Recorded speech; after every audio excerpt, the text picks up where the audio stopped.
Hola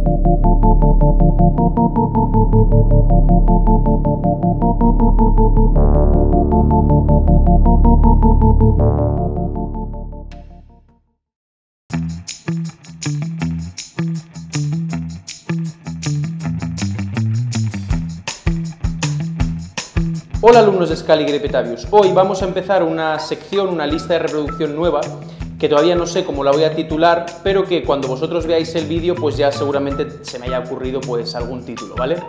Esta lista de reproducción se basará básicamente en mis reacciones a vídeos o documentales o cualquier otro tipo de programa que tenga que ver con la historia, especialmente pues evidentemente la historia antigua, medieval y un poco de moderna, básicamente hasta los siglos XVI-XVII. No voy a entrar en historia contemporánea porque, bueno, pues porque no toca mi materia, no toca mi campo de estudio ni de divulgación. Si acaso a lo mejor alguna mención de algo así puntual, concreto, bueno, ya veremos. La cosa es que espero que os guste, utilizaré todo tipo de programas, de hecho me podéis recomendar vosotros los que queráis, por ejemplo, yo qué sé. Mica, ¿has visto este programa de Cuarto Milenio que hablan sobre los enterramientos de niños fenicios en Andalucía? O por ejemplo, yo qué sé, Mica, ¿has visto el programa este que hicieron en la 2 que hablaba un poco de todo y tocaron un poco del tema de Egipto, un poco del tema de Roma, tal? Yo puedo ver cualquier programa que me recomendéis, a poder ser evidentemente que me lo pueda descargar. Entonces hoy empezaremos con un programa, además, bueno, si os dais cuenta de que esto es totalmente improvisado, no tengo nada preparado, esto es mi reacción en vivo, de hecho estoy parpadeando, es algo muy raro en mis vídeos que yo parpadee. Si os fijáis también hago pausas, respiro, sí, soy un ser humano, miro hacia diferentes lados para que me venga la idea, no estoy constantemente mirando a la cámara. Bueno, pues soy yo como soy yo en realidad, ¿vale? Y el pasado 7 de enero fue, según el calendario juliano, 25 de diciembre, es decir, la fecha del nacimiento de Cristo, pues me parece bastante apropiado empezar con un vídeo que trate pues un poquito sobre Jesucristo, que es una figura bastante importante y absolutamente trascendente para nuestra cronología, para nuestra historia, bueno, para nuestra cultura en general. Que todo esto ya lo iré exponiendo en futuros vídeos y, bueno, yo creo que quedará bastante claro por qué este personaje histórico es tan importante. Perdonadme que haga así, es que aquí hace un frío que flipas y madre mía, estoy congelado. De hecho he puesto el calefactor y lo acabo de apagar porque si no hace un ruido horrible y no hay manera de grabar. En algunas comunidades tendréis suerte, tendréis nieve, todo muy bonito, todo con nieve, ahí para tirar. Pero aquí nada, aquí lluvia, humedad y nada, un frío que te cala los huesos y poco más. Pues entonces nada, sin más dilación me gustaría deciros que espero que os guste, espero que sea algo un poco diferente. Además la duración evidentemente dependerá de lo que dure el programa documental, entonces serán vídeos bastante más largos que a los que estamos acostumbrados, pero no os preocupéis, espero que sea algo bastante más ameno. Me vais a ver a mí el careto y vais a ver al mismo tiempo por aquí, más o menos por aquí, vais a ver pues el vídeo superpuesto al que estoy reaccionando. Así que nada, dicho todo esto, vamos allá a ver qué tal sale. Dentro vídeo. Jesucristo. Jesus Christ. De la época de Jesús y su vida, ¿qué relatos históricos hay? El hombre más misterioso. El hombre más Pasó misterioso. el 90% de su vida aquí y no sabemos nada sobre ella. Claro, pasó ahí. Conocemos los Vamos a ver, ya empezamos bien.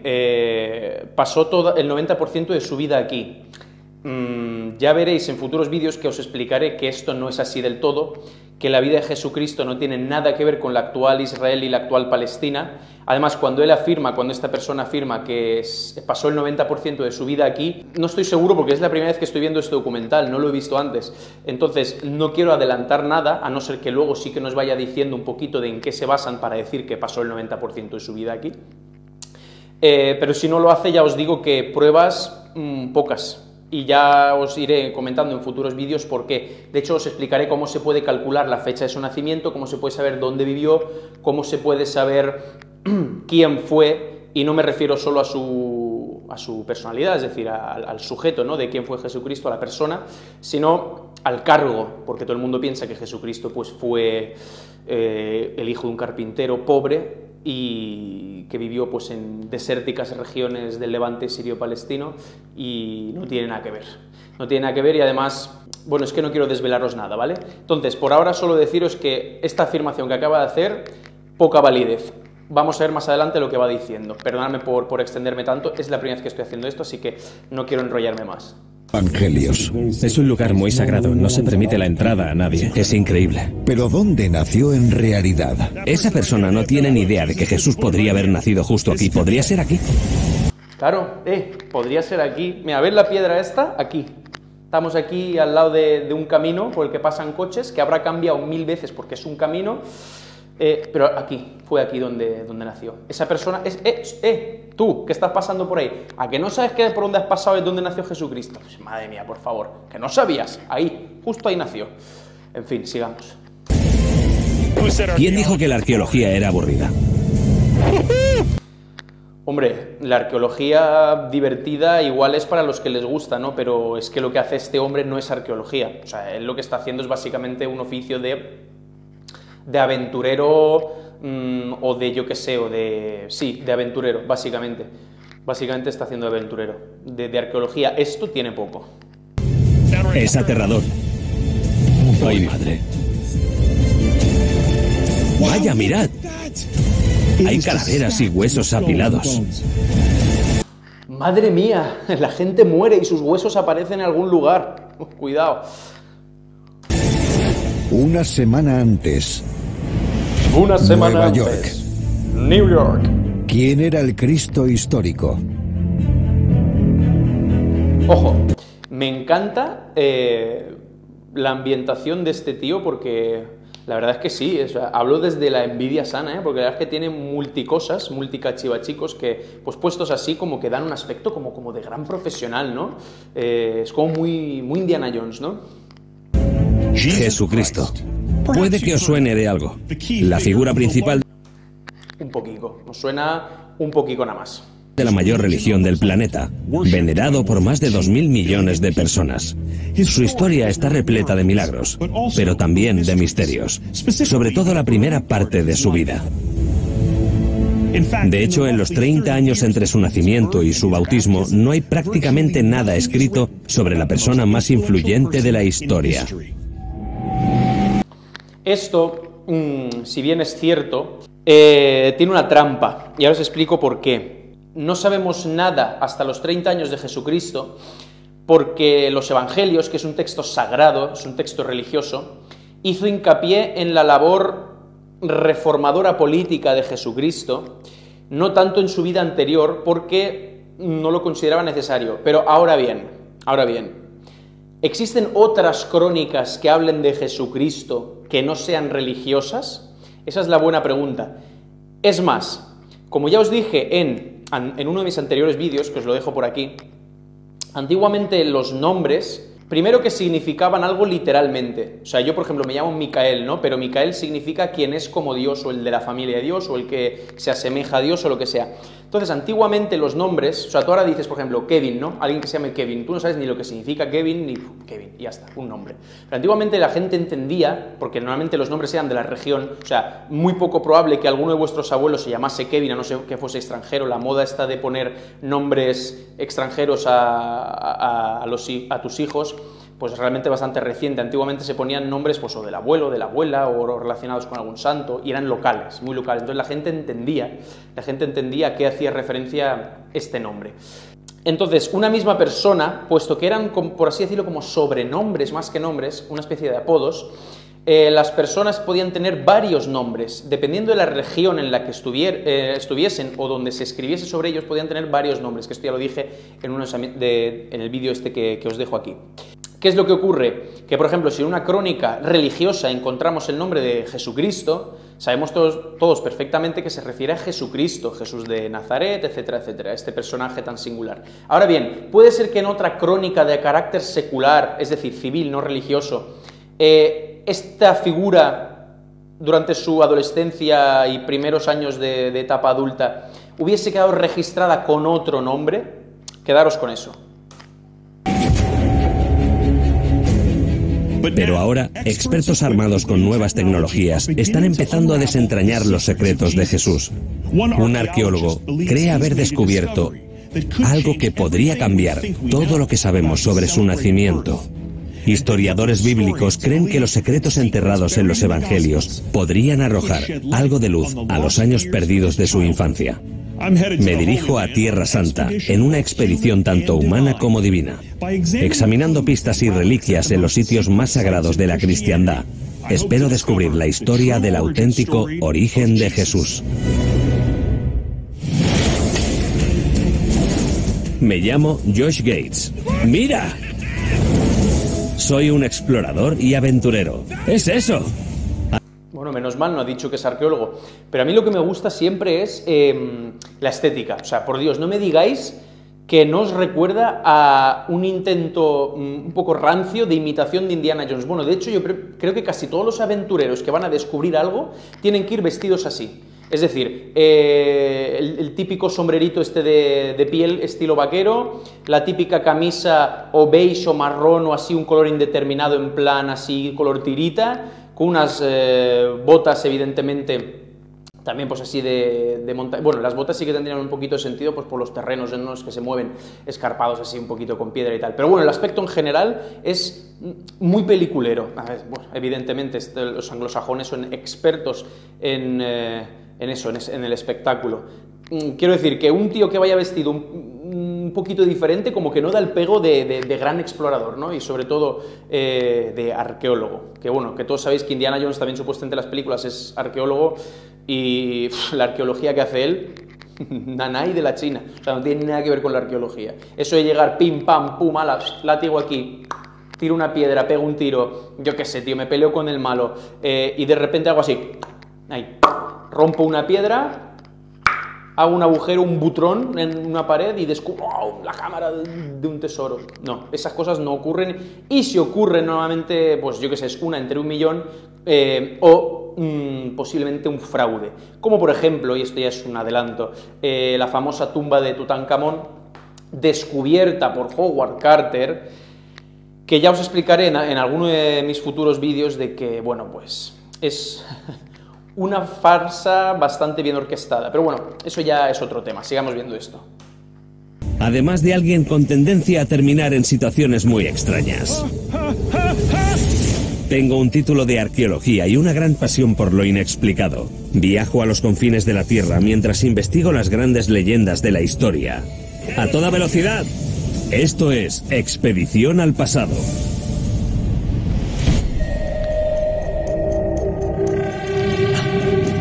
Hola. Bueno, ¿qué pasa, tío?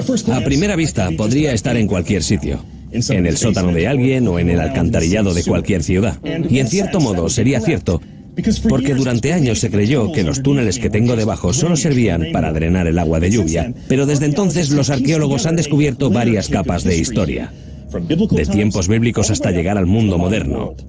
Allí, 10 metros por encima, hay miles de personas y millones de toneladas de piedra y mármol, así como uno de los sitios más venerados del mundo. No eres un explorador de primera.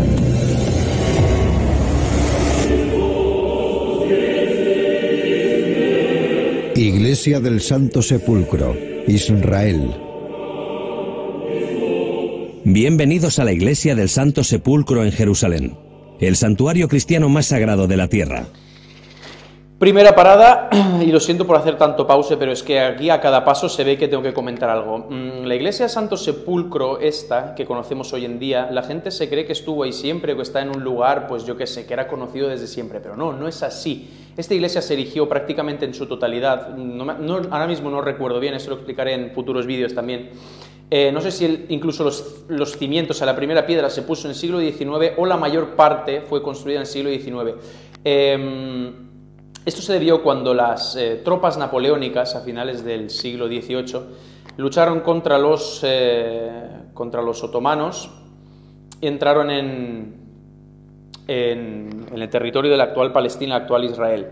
Entonces, ahí de repente empezaron a encontrarse los lugares sagrados. ¿Cómo los encontraban? Pues de una manera bastante simple, absurda y sencilla. Cualquier cosa, cualquier montículo, por ejemplo, ¿no? Decían, yo qué sé, una colinita, un monticulito, el Gólgota. ¿Por qué? Si es que, por ejemplo, hay cientos de montículos así iguales, puede ser ese, puede ser el otro. Entonces empezaron a buscar, que esto ya lo explicaré, estos sagrados lugares, porque y solo porque creían que ahí estaba la antigua Judea, la antigua Israel, y creían que era ahí donde pues hizo su labor Jesucristo. Esto veremos más adelante que no es así, y no lo digo así de manera, yo qué sé, sin ningún tipo de prueba. Os presentaré un montón de documentos, os presentaré mapas, os presentaré un montón de cosas que demuestran que esa Tierra Santa no tiene nada que ver con la Tierra Santa histórica real, ¿vale? Y concretamente, pues bueno, la iglesia Santo Sepulcro, así como un dato curioso, no tiene nada que ver en absoluto con una ininterrumpida tradición o cultura de que ahí pues ocurriesen los eventos evangélicos. Es decir, Santo Sepulcro, donde estuvo enterrado Jesucristo antes de su resurrección, ¿vale? Según la tradición, justo aquí fue donde Jesús murió. Según la tradición no, según la opinión de ciertos eruditos, sobre todo os dejo este vídeo, lo tenéis también aquí, donde digo que ni una sola prueba arqueológica real, empírica, irrefutable y de peso prueba la existencia, o por lo menos las andanzas de Jesucristo en esa región. Aquí dice la tradición, según la tradición no dice, no te da coordenadas geográficas. Sí te puede dar nombres, te puede dar topónimos, pero, ojo, ahí está la trampa. Los topónimos antiguamente iban viajando de un lugar a otro. Diferentes regiones se llamaban de manera muy parecida. En otro de mis vídeos, que también os dejo por aquí, explicaba que antiguamente los textos, sobre todo si estaban escritos en lenguas semíticas, se escribían sin vocales. Entonces, por ejemplo, zonas como, os voy a poner un ejemplo muy sencillo, Galia, Galicia, Galicia, Galilea, Galatia, podían ser regiones que se podían confundir en la antigüedad. Y fijaos lo que os estoy diciendo, Galicia está en Ucrania, Galich, por ejemplo, que me ha faltado, está en la zona norte de Rusia. Galilea supuestamente está hoy en día en el levante sirio-palestino, Galatia está en Anatolia, Galicia está en España. O sea, ¿os imagináis la dispersión geográfica de todo esto? Pero no, la tradición dice ahí, te da la coordenada, latitud y longitud. Y fue enterrado. La iglesia es, en una palabra, imponente. Incluso el aire de su interior parece tener algo santo. Pero también tiene algo santo por mera sugestión y por el programa y lo que queráis. Lo que no está del todo claro es que, bueno, que no sea imponente. Si os estoy diciendo que es del siglo XIX, la verdad es que ya se hacían estructuras muchísimo más espectaculares que eso. Pero bueno. es un lugar misterioso, porque por muy sagrada que sea esta estructura, nada de lo que se ve hoy en día existía en la época de Jesús. Hombre, menos mal que no han dicho que parte de esas piedras que estáis viendo ahora mismo, yo que sé, de alguna columna de estas o de alguna escalinata, o de algún peldaño o alguna losa, es de la época esa, pero bueno, es que ya no me sorprendería nada. La Biblia cuenta que Jesús fue crucificado en un monte árido llamado Gólgota. Su cuerpo fue depositado sobre una piedra antes de ser introducido en una tumba cortada en la roca. La Biblia no dice en un monte árido, depende de la traducción de la Biblia y sobre todo del año de esa traducción y de esa edición. Recordemos que fue en el Concilio de Trento, en el siglo XVI, cuando se hizo el canon definitivo, que eso también lo explicaré en futuros vídeos, cuando se hizo el canon definitivo de lo que conocemos hoy en día como la Biblia o Sagradas Escrituras. En ese concilio, aparte de temas teológicos, que realmente fueron una parte menor, aunque la gente nos intenta hacer creer lo contrario, se discutían principalmente las versiones correctas de la Biblia.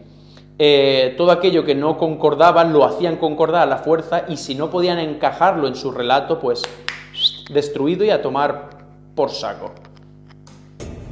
Más de 300 años después, cuando el cristianismo había llegado a Roma, el emperador Constantino envió a su madre, Helena, a Tierra Santa para identificar el sitio exacto. Sí. Bueno, aparte de toda esta historia que es un poco extraña, enviar a la madre de un emperador, que no deja de ser emperatriz, reina madre, enviarla a buscar un trozo de madera 300 años después. Bueno, esto es bastante absurdo, esto es una especie pues, de fábula que han inventado pues, para explicar de alguna manera pues, cualquier otra cosa de su relato. Ahora bien, afirmación, 300 años después, bla, bla, bla, bla, bla. ¿Cómo se sabe eso? ¿Quién lo ha calculado? ¿En qué tablas cronológicas sale? ¿En las de Scaliger y Petavius? ¿Cómo determinaron que fue 300 años después? ¿Cómo determinaron las fechas de los emperadores? Todo esto también os lo explicaré en futuros vídeos, cómo las fechas bailan muchísimo, cómo unas se sobreponen sobre otras, cómo unos emperadores son, ojo a esto, copia de otros emperadores enviados hacia atrás en el tiempo sobre papel, evidentemente. O sea que son copias inexistentes, personajes que son como una especie de fotocopia de un original, una fotocopia falsa, que nunca existieron esos personajes. Pero bueno, no voy a adelantar nada, sigamos con Jesucristo. Y ella fue guiada hasta aquí. Sí. La iglesia que construyó aquí fue destruida y reconstruida a lo largo de los siglos, mientras Jerusalén cambiaba de manos entre cristianos, moros y judíos, religiosamente. Bueno, moros moro es una palabra que deriva de Mauro, que viene a ser mauritano, Mauro, y solo hace referencia a los pueblos del Magreb, o sea, Marruecos, Argelia, etcétera, etcétera. Los moros no conquistaron Jerusalén, ¿vale? Que bueno, esto es un tema aparte de a qué se llamaba antiguamente, porque además la palabra moro es un poco extraña. Antiguamente se les llamaba maometanos o sarracenos, o infieles, o lo que vosotros queráis. Todas estas palabras tenían un significado bastante diferente, incluso árabe, que hoy en día lo consideramos como una etnia, no tiene nada que ver con los árabes de hoy en día. Esto lo explicaré más adelante, qué significaba árabe, qué significaba sarraceno, que no tiene nada que ver con la etnia, ni siquiera con la religión. Ojo. Hablando, es una zona con mucho tráfico. Claro. No va a tener tráfico. Hoy en día la colina de la crucifixión se encuentra bajo el suelo de la iglesia. También se puede tocar la piedra sobre la que apoyaron el cuerpo de Jesús. Esa es. Si tenéis alguna duda de en qué piedra pusieron el cuerpo de Jesús, es esa. Sin ninguna duda. O sea, me están diciendo que hasta el siglo XIX, bueno, lo digo yo que lo sé, pero bueno, os lo digo. Hasta el siglo XIX no apareció esa iglesia. Por ese lugar, que no había nada, pasaron miles de personas y esa piedra quedó intacta. Esa piedra que sobresale ahí, que no está muy claro de dónde, de qué. Además dicen el montículo, el Gólgota, la colina, no sé qué. En esa región hay cientos de colinas de montículos iguales. Cientos. Esta no destaca en absoluto en los alrededores. Sigamos. A unos metros de aquí, en el interior de este enorme edificio, está la propia tumba. El lugar donde, según las escrituras, Jesús estuvo enterrado 3 días antes de renacer de entre los muertos. Según las escrituras, Jesús estuvo enterrado en un lugar. Las escrituras no dicen en qué lugar exacto, no dan una coordenada geográfica. Si acaso dan lo que yo siempre digo, topónimos, distancias en días. No dice exactamente dónde. Se cree que es ahí. Ahora, ¿por qué se cree? ¿Qué pruebas? ¿Qué documentos? ¿Cómo han llegado a esa conclusión? Lo veremos en siguientes vídeos. Con tanta destrucción y renovación, nos seguimos preguntando si esta iglesia fue construida en el sitio adecuado. Menos mal. Una excavación reciente podría responder a esa pregunta de una vez. La tumba había quedado muy desgastada por el tiempo y por millones de visitantes, así que en 2016 trajeron a unos científicos para hacer una restauración de emergencia. Les dieron solo 60 horas para echar un vistazo bajo la tumba por primera vez desde hacía siglos, y por debajo de una capa de relleno, encontraron un trozo de mármol con una cruz estampada de la época de las cruzadas. Más abajo aún, encontraron mármol aún más antiguo de la época de Constantino, y en el fondo encontraron el lecho original de piedra caliza, que confirmaba la existencia. De la época de Constantino, que me pregunto yo, ¿qué pone? Época de Constantino. O bueno, venga, vamos a suponer que hay alguna especie de frase que atestigue o que ponga Constantino, ¿vale? ¿Significa eso que si yo, por ejemplo, pongo una losa en la que pongo, no sé, Alfonso XIII hoy en día, significa que esa losa es de la época de Alfonso XIII? Esa losa puede ser posterior. Es decir, esa losa pudo haber sido puesta cuando se hizo la iglesia en el siglo XIX, ya con la intención de darle antigüedad al lugar, de darle una prueba material. Existencia de una cueva sepulcral. Todo esto respaldaba la afirmación de que Constantino y Helena habían construido la iglesia en el lugar adecuado y podría ser la verdadera tumba de Jesucristo. Podría ser.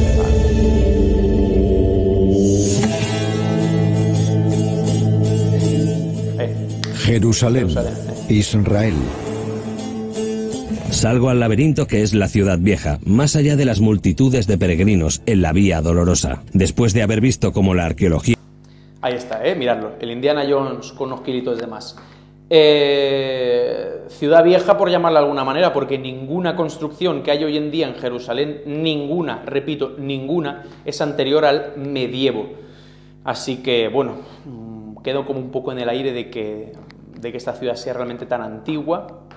Evidentemente esto todo lo explican pues con constantes destrucciones, invasiones, etcétera, etcétera, pero bueno, hay otras ciudades que han sido no menos conquistadas y tomadas, saqueadas, quemadas, y tienen muchísimo más patrimonio, incluso según la historia oficial más antiguo, que luego veremos que no es así. Pero bueno, no adelantemos acontecimientos. Ya nos está ayudando a comprender la muerte de Jesús. Continúo con mi investigación de su nacimiento, reuniéndome con un profesor universitario y guía, Danny Herman, alias el excavador. Al pasear por esta parte de la ciudad vieja, allá donde vas, te encuentras con imágenes de Cristo en los últimos días de su vida. Hablemos de su nacimiento. De la época de Jesús y su vida, ¿hay algún relato histórico? No hay ninguno. ¿Nada? No, lo que tenemos son los evangelios. Vale, los 4 libros del Nuevo Testamento: Mateo, Marcos, Lucas y Juan. Sí. Los evangelios son la única fuente de todo nuestro conocimiento histórico sobre la vida y la época de Jesús. Básicamente es la biografía de un hombre de 4 escritores diferentes. De ahí es donde sacamos la idea de la natividad. Y con mis más sinceras disculpas a mi antiguo catequista, así es como lo recuerdo yo. Hace algo más de 2000 años en Nazaret, a una virgen llamada María... Hace más de 2000 años, ¿según quién? ¿Cuándo se determinó la fecha del nacimiento de Cristo?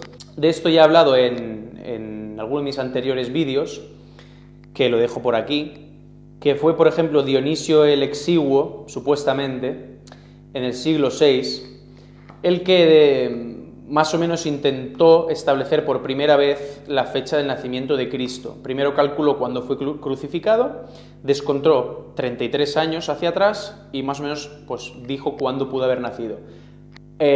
Ahora bien, a esta cuestión, que supuestamente si ya fue establecida por un clérigo, ¿no? Por un clérigo cristiano, que tuvo que haber sido esparcida por el ideal monacal de aquella época, casualidades de la vida que no se estableció en esa época. Hubo otros autores que supuestamente intentaron datar de nuevo la fecha del nacimiento de Cristo, la fecha de la crucifixión, etcétera, etcétera, pero no fue hasta 1431, según la historia oficial, pero bueno, tomemos esa fecha como cierta, ¿vale?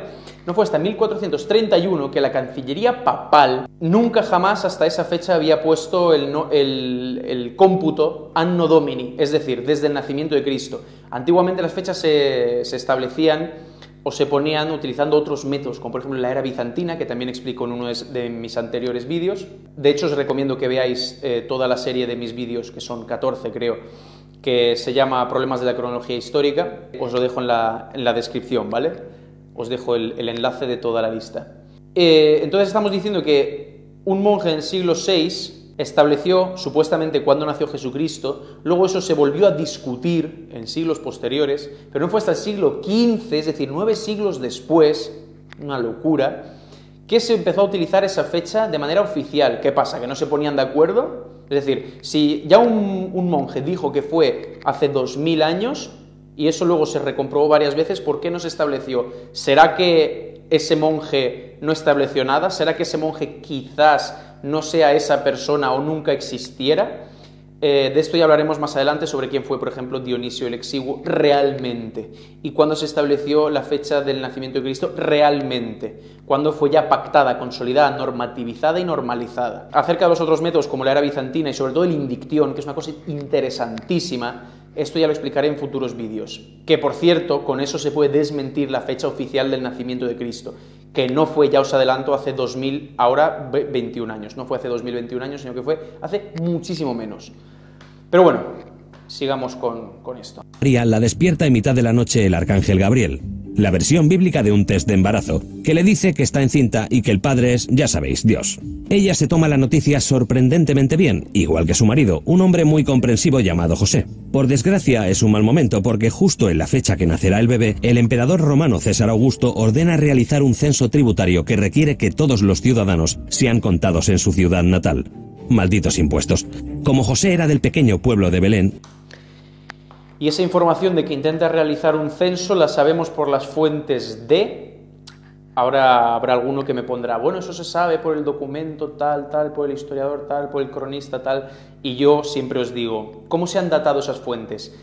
Seguro que no son originales, seguro que no. Seguramente sean copias de originales perdidos. Evidentemente los originales mueren, los originales mueren. Los originales mueren y las copias supuestamente perviven. Ahora bien, ¿cómo saber que existió un original y que la copia es una copia si no existe el original? Es decir, en un juicio, por ejemplo, traigo una fotocopia y me dicen, por favor, caballero, ¿puede usted presentar el original? Y digo, no, mire, es que el original se ha perdido, nada más que tengo la fotocopia. Ese documento no vale, se necesitan originales, porque de lo contrario se puede presuponer que la fotocopia, la copia, lo que sea, es falsa, porque puede ser falsa, porque no hay indicios de autenticidad. Entonces, si por ejemplo nos dicen que un cronista o historiador romano nos dice que en X año ocurrió algo, que también habría que ver su propia cuenta cronológica de dónde parten ellos, que sí, lo de Aburbe Cóndita desde la fundación de Roma, pero como ya visteis en uno de mis anteriores vídeos y como salió en el documental recopilatorio oficial de la nueva cronología de la semana pasada, incluso una fecha tan importante como la fundación de Roma oscila dependiendo de qué crónicas cojamos, dependiendo de qué textos cojamos y tengamos como referencia en 500 años, como mínimo, 500 años. Entonces, si ellos, por ejemplo, cuentan a partir de su año cero, puede ser 500 años antes o 500 años después. O sea, es una locura. Estamos hablando de medio milenio. ¿Os imagináis algo así? Bueno, es una locura absoluta. Entonces, cuando aquí dice que un emperador tal, decir los documentos, según, que tampoco cuesta nada, es una frase más, según el historiador o según el cronista tal, documento tal, datado de tal siglo, copia de un original perdido, que se guarda en el Archivo Nacional de su tía la de Cuenca. Algo, pero aquí no te dicen nada, créetelo. Él y su mujer embarazada viajan hasta allí en mula. Y ya conocéis el resto, no había sitio en la posada y María dio a luz a Jesús en un pesebre rodeada de unos animales muy sorprendidos. Y 3 reyes de Oriente que siguieron a una estrella y le trajeron cosas súper raras. De los reyes de Oriente, que nunca os habéis preguntado si... Punto número 1. Si vienen de Oriente, ¿me podéis decir qué personas o reinos de raza negra, donde pudiese ser un rey de raza negra, están al oriente del actual Palestina o del actual Israel? ¿Qué? ¿Irak? ¿Qué? ¿Persia? Ahí no hay negros. Hay personas de raza negra y si las había no eran reyes. Pero aparte de esto, ya os contaré en futuros vídeos de dónde surgió el personaje negro, que encima en un principio no eran 3 hombres, sino que eran 2 hombres y una mujer. Esto es un dato bastante interesante, es bastante recurrente en diferentes representaciones artísticas, y os explicaré de dónde surgió precisamente, que tiene que ver con una mala traducción, este concepto de que era un hombre negro, ¿vale? Y es simplemente un error de traducción de una palabra mal comprendida, que bueno, esto ya os lo contaré, y de quiénes fueron, evidentemente, y por qué venían a rendir pleitesía, ¿vale? Hostia, rendir pleitesía, me ha sonado eso a lo de al Senescal de Gondor, cuando dice lo de, y te diré desde ahora que no rendiré pleitesía a un Montaraz del Norte, el último de un linaje hace tiempo privado de su señorío. Bueno, perdóname por esta emoción, que me gusta mucho la película El Señor de los Anillos, El Retorno del Rey. Sigamos viendo esto, ¿vale? Sin ticket de regalo. Y ya está, los evangelios son la principal fuente de material de esta historia. En realidad la única fuente, sí. Y solo 2 relatan la historia de su nacimiento. ¿Solo 2 de los 4? Solo 2, sí. Así que solo nos quedan 2 evangelios. Sí, así es. 2 de los libros ni siquiera se molestan en contar la historia del nacimiento de Jesús, y Mateo y Lucas ofrecen versiones ligeramente distintas, pero eso no es lo más extraño. Una de las cosas que tienes que comprender es que tanto los evangelios de Mateo y Lucas como los de Marcos y Juan fueron recopilados 60 u 80 años después, no son de la época de Jesús. Fueron recopilados 60 o 80 años después. Como mínimo. Es decir, ¿cómo han datado realmente cuándo fueron recopilados los evangelios? Y otra pregunta que os lanzo, ¿en qué idioma, ojo, en qué idioma fueron escritos por primera vez los evangelios? ¿Pensáis que en arameo? ¿Pensáis que en griego? ¿En qué idioma pensáis que fueron escritos por primera vez y por qué? De hecho, sí que hay una manera de saber en qué idioma fueron escritos, si se encuentran precisamente los errores de traducción, de qué idioma pueden provenir esos errores de traducción, es decir, cuál fue el idioma que se malinterpretó para que diera lugar a esos errores, que no solo es el Rey Mago Negro, son un montón de cosas que solo se explican si se entiende que fueron escritos en un idioma X, que ya os revelaré cuál es, y precisamente por esa semántica, esos juegos de palabras, ese lenguaje antiguo que se malinterpretó, ya no se comprendía bien, que dio lugar pues a todas estas historias que pues liaron a tanta gente. Ninguno fue escrito durante su vida. No. Los expertos están de acuerdo en que los evangelios no fueron escritos por aquellos por los que los nombraron, sino que fueron sus seguidores los que recopilaron la historia décadas después. Ya solo eso es bastante alucinante, ¿no? Fueron escritos como si fueran relatos en primera persona. Sería como si yo escribiera sobre Woodstock, sin haber ido siquiera, sino que fuera mi padre el que me lo contara todo y yo luego lo escribiera como si hubiera ido. Sí. Eso es increíble. Pero solo porque los evangelios sean pseudobiográficos no significa que se equivoquen. Como lo más parecido que tenemos a la historia contemporánea, son fuentes de valor incalculable para aprender más sobre el Jesús histórico. De algunos de los evangelios sacamos la historia de su nacimiento, pero ¿cómo de precisos son los detalles? ¿Y la fecha y el año? Nos han contado que esta historia sucedió a finales de diciembre. Hace unos 2000 años. Sí, exacto. Bueno, esa fecha fue creada por un monje siglos después en Europa. ¿Qué probabilidad hay de que acertara con el año? En primer lugar, el texto nos cuenta que cuando nace Jesús, el rey Herodes sigue vivo. Sí, en aquella época esto era una provincia romana y el rey Herodes estaba al cargo de ella. Sí, pero... ¿Me podéis decir cómo han creado la cronología o quién creó la cronología? Porque esto parece como que se sabe ya, ¿no? Se sabe. Ya sé lo de... se sabe, ya está.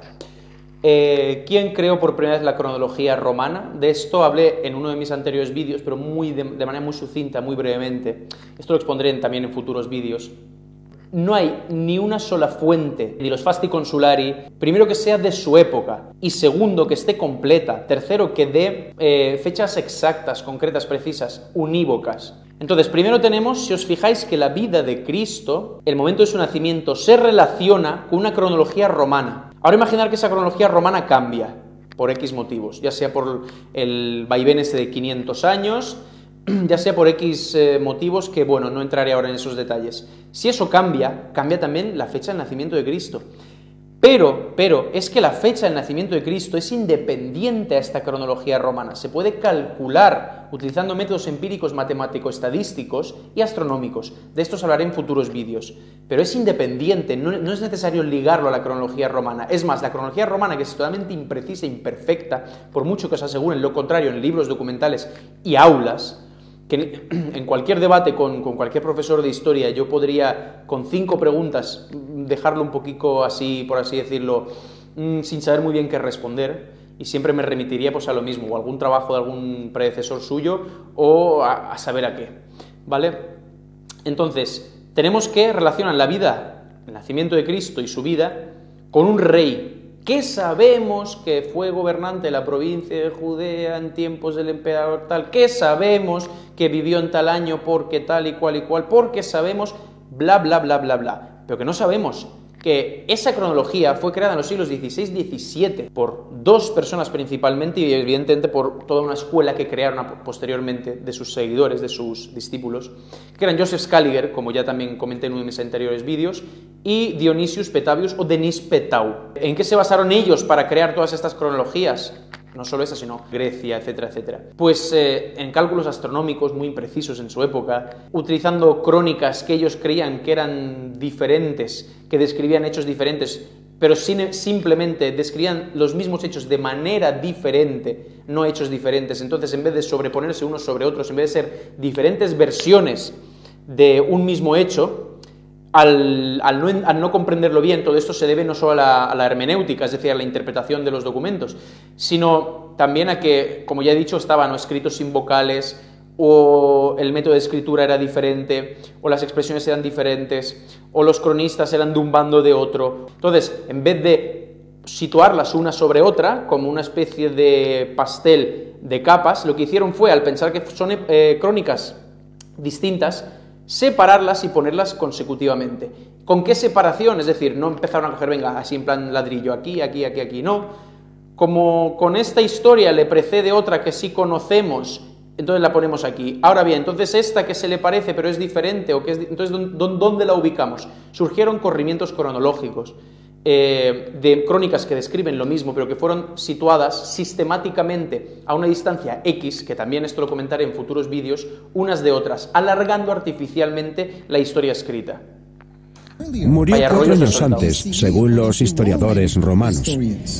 Ya, así que el año que nació Jesús puede no ser el año 1, sino unos cuantos años antes. Puede. Así que puede estar equivocado por varios años. Sí, deberíamos añadir 4 años a la cuenta cristiana. Y entonces, ¿qué pasa con el mes? ¿El 25 de diciembre, Navidad? Sí, por lo menos eso sí. No. Vale, madre mía, se está desmoronando todo en un momento. Eso se decidió varios siglos después, en Constantinopla y en Roma, para que coincidiera con una fiesta romana pagana. Vale, así que el año y el día son un poco variables, pero respecto a lo... Eso no es cierto del todo. Hay, como ya he dicho, evidentes pruebas bastante independientes de que sí nació en diciembre, que ya os explicaré cómo saber esto. Lo que explica él, esta persona, este experto, es que los romanos lo ligaron, por ejemplo, ¿no?, a la Saturnalia. Entonces, claro, con explicaciones así se puede, pues yo qué sé, explicar cualquier cosa. No voy a entrar en eso todavía, vale. Sigamos viendo el vídeo. De la historia del nacimiento, los evangelios sí que nos dicen dónde sucedió, ¿no? En Belén, en hebreo significa la casa del pan. Es la ubicación aceptada. Eso según los evangelios, y como son la única fuente que tenemos, no puedo sugerir otro lugar. ¿Crees que es posible separar a Jesús el hombre de Jesús la figura religiosa? Está la arqueología. Hay muchos lugares santos y gracias a la investigación arqueológica, que es un proceso en curso, cada vez vamos entendiendo más. Si quieres comprender de verdad la historia de Jesús, tienes que empezar en Belén. Punto número 1. ¿Cómo se sabe que el Belén actual no es un topónimo que se le puso en el siglo XIX cuando empezaron a construirse todas esas iglesias cristianas y lugares de culto? Por ejemplo, todos sabemos que antiguamente la mayoría de esas poblaciones tenían toponimia, nombres árabes. Por ejemplo, Jerusalén no era Jerusalén, era Al-Quds, es decir, el santo, el sagrado. Que la gente dice, hombre, pero es que lo sagrado, lo santo es Jerusalén, ¿no? Concuerda. No necesariamente. Había un montón de capillas, un montón de lugares santos a los que la gente peregrinaba que no tienen por qué concordar con la Jerusalén bíblica. Que es más, os adelanto ya de que la Jerusalén evangélica y la del Antiguo Testamento son dos ciudades diferentes. Eso también os lo explicaré por qué y cómo se sabe. Punto número 1, dice Belén. Punto número 2, él dice que la arqueología es un trabajo en curso, cada vez sabemos más y más, pero sabéis más y más sin hacer una revisión crítica de vuestros propios fundamentos. Es decir, ellos trabajan en un paradigma, ¿vale? Ellos trabajan en un marco teórico. Ahora bien, ¿cómo se elaboró ese marco teórico? ¿Quién? ¿Utilizando qué medios? Volvemos otra vez a los siglos XVI-XVII. Primero se creó la teoría en papel y luego se intentó corroborar esa teoría de manera acrítica, sin crítica ninguna, sin crítica empírica, sin revisionismo científico. Se intentó directamente demostrar mediante la arqueología que en realidad no descubre nada, ni nunca ha descubierto nada sustancial. Entonces, cualquier cosa, por mínima que sea, que encuentran o que falsifican, como ya veremos en futuros vídeos, la ligan directamente a que es, pues, al relato, ¿no? Al relato majestuoso de que, pues, hemos encontrado, yo qué sé, hace poco, no me acuerdo en qué periódico o en qué noticia, salió que encontraron un cascabel de las ropas de Josué. Estamos hablando del Antiguo Testamento, estamos hablando de supuestamente miles de años antes de nuestra era, ¿vale? Un cascabel. ¡Ojo! Que no digo que no sea un cascabel de una ropa sacerdotal, pero ¿de qué siglo? ¿Cómo se ha datado? Si es metálico, ya se tiene que calcular en base al estrato o a otro material que se encuentre, pero también hay que estudiar cómo se dató el otro material. O sea, esto es una cadena. Esto es una cadena que ya expliqué en otro de mis anteriores vídeos, que también os dejo por aquí, que esto ya pertenece a la serie, a la lista de reproducción de los problemas de la datación. ¿Qué métodos de datación utiliza la historia oficial? Y allí pues explico básicamente que no existe a día de hoy ningún método objetivo independiente que sirva para ya no solo datar ciertos objetos, sino ni siquiera para hacer una revisión crítica de los fundamentos de una ciencia. Sabéis que toda ciencia tiene un marco teórico, tiene un desarrollo, luego tiene prácticamente sí o sí una revolución, una revisión de las ideas. La historia nunca la ha tenido. La historia, desde que se creó como disciplina, la cronología, perdón, más que la historia, la cronología desde que se creó en el siglo XVI-XVII, ha seguido inmutable, sin revisión, hasta nuestros días. Pongamos de 400 años, algo que no ha tenido ninguna revolución, ninguna revisión. Y los que intentan hacer revisiones de ella, como por ejemplo fue Sir Isaac Newton, John Hardware, Robert Van Lauf, Theodor Mommsen, Nikolai Alexandrovich Morozov, o por ejemplo Anatoly Fomenko, padre del proyecto científico Nueva Cronología, los tachan evidentemente de pseudocientíficos, de locos. A Isaac Newton, lo tacharon de loco solo por dedicarse a cuestiones cronológicas. Además, claro, en los últimos años de su vida, pobrecico, ya el viejo chocheaba, ya no sabía lo que decía y bueno, se dedicó a esto. Bueno, dejemos que el librito este pase un poco desapercibido, total, está escrito por un majara. Entonces, ¿cómo sabemos que la presunta Belén actual es la Belén evangélica? Solo porque concuerda el nombre. Tenemos Cartagena, de Indias, y tenemos Cartagena en España. ¿De qué ciudad se está hablando? Si no das coordenadas geográficas exactas, bueno, aquello es otro continente, ¿vale? Puede ser otro rollo. Pero, por ejemplo, mira, os pongo un ejemplo muy sencillo. Si yo os digo que una escuadra inglesa y otra española lucharon, por ejemplo, tuvieron un combate naval en el mar etíope, ¿dónde pensáis que ocurrió? Junto a Etiopía, ¿verdad? El mar etíope junto a Etiopía. Y todo el mundo, hoy en día, si encuentran ahí un trozo de barco, o de madera, no hace falta ni que sea de barco, un trozo de algo, de lo que sea, dirán, lo hemos encontrado, el lugar exacto donde entablaron combate la escuadra inglesa con la española, y fijaros, fue justo aquí se hundió el barco, no allí a 5 metros, no, aquí, justo aquí. Ahora bien, ¿y si os dijera que el mar etíope se llamaba no ningún agua que baña la actual Etiopía, sino que era el sur del Atlántico? Ahí la cosa cambia, ¿eh? Hay que conocer la toponimia, cómo ha ido cambiando, cómo ha ido evolucionando, hay que estudiar viejos mapas. Hay mapas que, si los viéramos con la mirada actual, con nuestros conocimientos actuales de dónde está cada región, cada ciudad, cada topónimo, fliparíamos en colores porque vemos cosas absolutamente increíbles. Por ejemplo, hay mapas antiguos, bueno, antiguos con respecto a nuestro tiempo, pero no antiguos de la antigüedad, que estamos todos acostumbrados. Vamos a decir viejos, mapas viejos que muestran, por ejemplo, Babilonia en Egipto, no en Mesopotamia.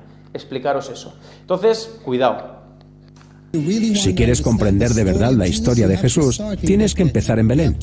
Tienes que ir a la iglesia de la Natividad, a la cripta que se ha identificado como el lugar donde nació. Se ha identificado la cripta, ¿cómo? Sabiendo que los evangelios no son relatos de primera mano, quiero ver si el lugar aceptado como el nacimiento de Jesús es el auténtico. Me despido de Dani, el excavador, y consigo unas ruedas para mi corto viaje a la iglesia de la Natividad. Pero no confundamos corto con fácil. Vale, me dirijo a Belén. Durante siglos, a cristianos de todo el mundo se les ha enseñado que esta es la ubicación del pesebre en el que nació Jesús. Es prácticamente un artículo de fe. Así que podríamos pensar que Belén está rodeada de cientos de lugares sagrados cristianos, pero en realidad no es el caso. Y eso se debe a que Belén se encuentra en una zona muy polémica conocida como Cisjordania. Dentro vídeo.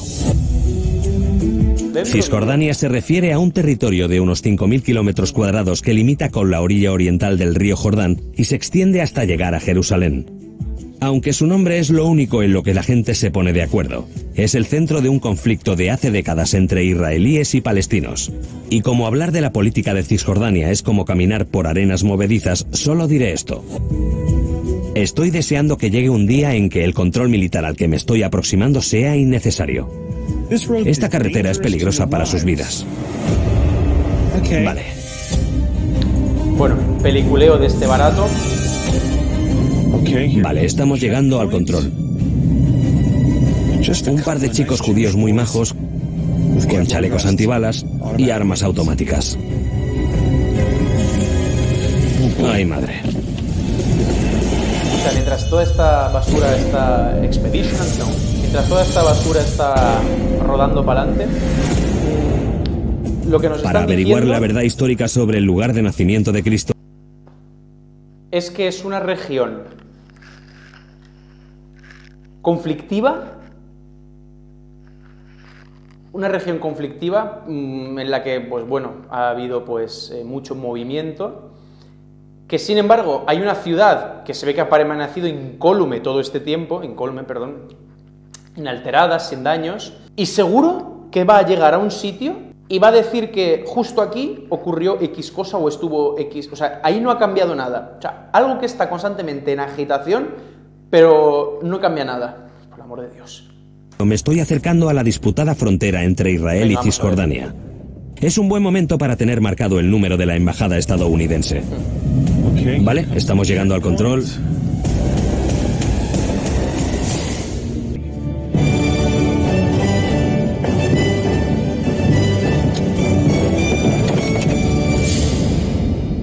Hola. Hola. ¿A Belén? Sí, bienvenido. Ah, genial. Hacia Belén va una burra, Vale. rin, rin. Salam aleikum. Aleikum salam. Esto me recuerda el chiste del rancio de la que se avecina, que dice, salam aleikum, le dicen, o aleikum salam, y dice, bueno, como quiera. Bethlehem. Es un trayecto rápido hasta el centro de Belén y mi taxi me deja en la iglesia de la Natividad, donde he quedado con el historiador bíblico Haytham Dieck. Haytham, ¿Cómo estás? hola, soy Josh. Hola, Josh, ¿qué tal? Encantado. Igualmente. Me encanta que esta sea la entrada principal de la iglesia. Así es. La puerta más pequeña del mundo. La llamamos la puerta de la humildad. La puerta de la humildad, sí. ¿Qué hay más humilde que esto? Exacto, la iglesia más importante del mundo, con la puerta más pequeña. ¿Cierto? ¿Entramos? Por supuesto, vamos. Por favor. Después de ti. Gracias.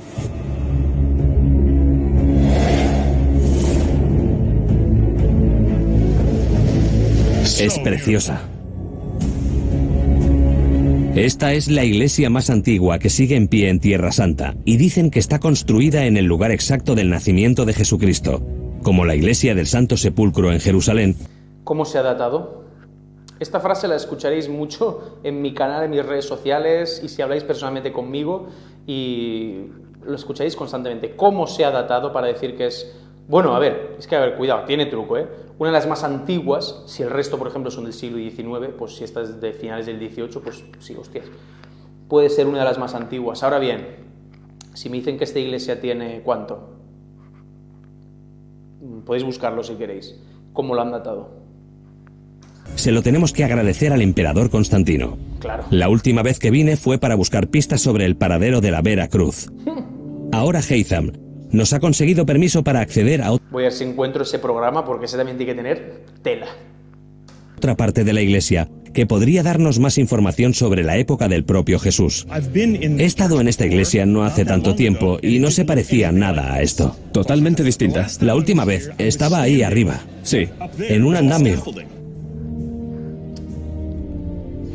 Sí, cierto. Hemos hecho una gran restauración desde el 2013 hasta ahora. Hablemos de este edificio Cuidado con las histórico. restauraciones. La iglesia original fue construida por orden del emperador romano Constantino, ¿no? Exacto. En algún momento del siglo IV. Exacto, por orden de Constantino, entre el 326 y el 327. ¿Dónde pone eso? ¿En qué documento? ¿Original o copia? Si es copia, ¿cómo sabemos que hubo un original? Etcétera, etcétera, etcétera. Y bueno, de las fechas ya ni hablemos. ¿Quién determinó que son los años 300 sí? ¿Quién? Documento y método. Después de adoptar el cristianismo como religión oficial del Imperio Romano en el año 325, envió a su madre Helena para conservar y conmemorar los acontecimientos de la vida de Jesús. Y este fue uno de los primeros lugares que encontró. Su madre, Helena, visitó este sitio y descubrió el lugar del nacimiento. Y según la tradición, Y ya está, tocaros los cojones, y ya está. Vino una mujer con un séquito, ninguno profesional de nada, que, por cierto, ¿siguiendo qué mapa? Pregunto, ¿siguiendo qué mapa? ¿Habéis visto algún mapa romano? excepto la tábula peutingeriana, que no es romana. ¿Cómo se movían por su imperio? Este milagroso nacimiento tuvo lugar aquí debajo, ¿no? Bajo nuestros pies, sí. Justo ahí. Bajando las escaleras. ¿Te gustaría ir a verlo? Sí. Vamos. Qué entrada tan misteriosa. ¿Ya ves?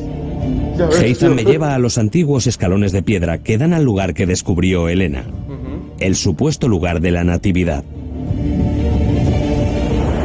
Es impresionante, fíjate. Hemos llegado. Y es aquí. Aquí es. Este es el sitio, ¿no? Justo aquí. Justo aquí, claro que sí. ¡Hala! Venga, claro. Eso tiene 2000 años. El lugar de nacimiento aceptado de Jesucristo. Sí. La estrella de Belén. Es increíble. Es increíble, pero Y lo ¿de qué? extraordinario de todo esto es que supongo que no es para nada lo que se espera la mayoría de la gente. Sí. Por la historia de la catequesis, recuerdo que no había habitaciones libres en la posada, así que María y José se quedaron en un pesebre. Había Que ya os contaré también de dónde viene, no la palabra pesebre, sino por qué se piensa que fue en un pesebre. También es un error de traducción, ya os comentaré todo esto. Pero bueno, ¿habéis visto? O sea, ¿habéis visto lo que os están enseñando? Toman a la gente por idiotas. Llegan a un sitio y dicen, como aquí sabemos que X, bajan a un sitio, ¿qué le enseña? Una losa de piedra con un agujero, con una inscripción, con una estrella hecha en metal, con un agujeraco ahí puesto en medio. ¿Hecho por quién? Y ya está, y el tío está flipando, como si fuese eso la verdad revelada, ¿sabes? Como si se le aparece un ángel y dice, ¡oh! Y le dice, aquí es donde ocurrió. Venga, hombre, por favor. Dios. en el suelo, la mula, el buey. Esto parece más una cueva. De hecho, es una cueva. ¿Ah, sí? La idea de que fueran a la posada y no hubiera habitaciones libres, en realidad la posada era una habitación de invitados. Así que no es como si fueran a un motel y estuviera ocupado. No, para nada. Pero creo que eso es lo que piensa la gente. Sí. Pero probablemente hubiera sido la casa de alguno de sus familiares o amigos. Por supuesto, la casa de algún amigo o familiar y la habitación de invitados estaba ocupada. Así que tuvieron que bajar a la cueva y fue allí donde dio a luz. Mucha gente en el siglo I usaba cuevas o grutas para proteger a sus animales. Los primeros cuadros de la Natividad como este representan el nacimiento en una cueva, no en un pesebre como las ilustraciones posteriores y los villancicos nos podrían hacer creer. En cierto modo es un pesebre. Es un pesebre. Solo que no como nos lo imaginábamos. Exacto. ¿Y qué pruebas hay de que la iglesia se construyera en el lugar adecuado? Pruebas. Hay muchas pruebas de los primeros testigos cristianos. En el siglo I y el II, la gente de la zona se lo enseñaba a los peregrinos y a la gente que venía a visitar el lugar donde nació Jesús, por lo que tiene una gran autenticidad. Y arqueológicamente, ¿hay pruebas, huesos o cerámica del periodo en que nació Jesús que se hayan encontrado aquí? Por ahora, Cerámica o huesos del periodo de Jesús que haya enterrados aquí. Vale. ¿Cómo se sabe que la cerámica o los huesos son de la época de Jesús?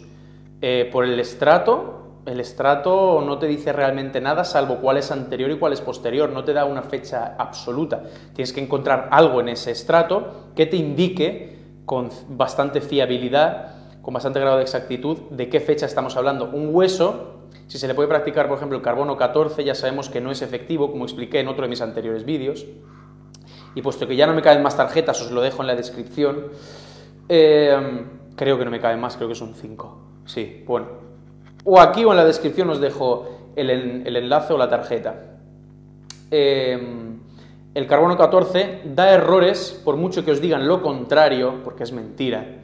No hay ningún estudio que demuestre la alta precisión del carbono 14 en su método perfeccionado supuestamente en las últimas décadas. De hecho, no se ha realizado, porque aún así el calibrado se tiene que hacer en base a fechas ya conocidas, y si las fechas conocidas fueron establecidas antes de la creación del carbono 14 como método, porque la cronología es anterior a las ciencias naturales, a las ciencias exactas, es anterior, o sea, la cronología es anterior a la física como ciencia, evidentemente, y sin embargo esta se calibra con fechas anteriores, hechas, vete tú a saber cómo, en base a astronomía imperfecta, en base a crónicas, etcétera, etcétera. Estamos diciendo que hay un círculo vicioso de imprecisión de fechas, ¿vale? Entonces el carbono 14 puede dar errores de 1000 a 2000 años en muestras de la misma edad. Es decir, si encuentras un hueso que en realidad, supongamos que sea cierto, no sin comprobarlo, sino que supongamos que el hueso tiene 1000 años, lo comprobemos o no, y tú le haces la prueba de carbono 14, te puede dar que tiene 1000 años, 1500, 2000, o que tiene 500 o 0, o sea, que es de tu época. Ojo. En cuanto a cerámica, ¿qué? Arqueomagnetismo, esa es una, termoluminiscencia. Todos estos métodos son totalmente imprecisos porque para tú determinar de qué fecha supuestamente es el objeto cerámico, hay decenas de condicionantes que te pueden desbaratar todos los cálculos. Entonces lo que hacen evidentemente es que de las diferentes fechas que pueden salir, cogen la que más apaña a una cronología ya preestablecida, ¿vale? Es muy poco científico esa metodología, pero bueno, es la que se utiliza hoy en día en la historia. No hemos encontrado restos arqueológicos de ese periodo, pero cerca de aquí hay un sitio que te voy a enseñar. Un lugar secreto donde podríamos tener esas pruebas. Sí, veámoslo. Sí, Vamos. Vale, por favor. Venga. Aunque el pesebre en sí mismo es sagrado, no nos ofrece ninguna prueba arqueológica. Pues menos mal. Eso falta Pero que dijeran cerca que sí. hay otra cámara. Josh, pasa por aquí, amigo mío. Quiero enseñarte algo. Mira las cruces. ¿Son de las cruzadas? Si te fijas, son del estilo de las cruzadas. Claro que sí, claro que sí. Y si yo ahora mismo cojo y yo qué sé, y hago la firma de Roosevelt en un documento, este documento no es de Roosevelt, pero bueno, anda que también una cruz. Tengo un vino en casa que tiene una cruz de la época de las cruzadas. Sí, la bandera de Georgia, que es un país actual, tiene una cruz de la época de las cruzadas. ¿El país es de la época de las cruzadas? Claro, como está tallado en piedra, ya pues tiene cierta antigüedad. Anda que... Datan del periodo de las cruzadas y puedes ver que estas cruces de aquí a lo mejor las hicieron los templarios o los hospitalarios. Si te fijas en esta cruz... Sí, es como la bandera de los templarios. Claro. Exacto, como la bandera de los templarios o los hospitalarios. Y luego... Es decir, que cuando se hizo este templo cristiano, que primero hay que determinar cuándo exactamente, no es que se hicieran esas cruces sabiendo ya que deben, no que son realmente, sino que deben haber sido visitadas por templarios, hospitalarios, peregrinos, cristianos, etcétera, etcétera. Entonces le hacemos unas crucecicas con un cincel que no hay manera científica de determinar cuándo se hizo el golpe de cincel en la roca, ni siquiera hay una metodología para saber cuándo fue extraída la roca. Tú puedes saber la roca, dependiendo del tipo, qué edad puede tener la roca en sí, pero no cuándo fue tallada y extraída. Y ni mucho menos cuándo fue hecha ahí, a golpe de cincel, unas cruces. Luego están las otras 4 cruces, un símbolo típico del reino de los cruzados. Y las hicieron viajeros. Claro. Exacto. Son una especie de grafitis sagrados. Eso es. Los peregrinos que vinieron hace 1000 años dejarían... 1000 años, ¿por qué? Esas cruces pueden tener perfectamente 100 años. A no ser que haya fotografías, evidentemente.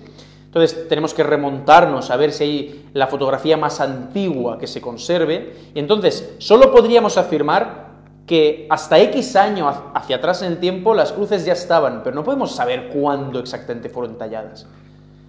estas marcas con un propósito, como recordatorio de que habían estado aquí. Y claramente teniendo en cuenta cuántas cruces hay aquí Sí. y que están por toda la pared. Sí. Debió ser considerado incluso entonces un lugar muy sagrado. Exacto, y es uno de los argumentos que usamos referentes a la autenticidad del sitio.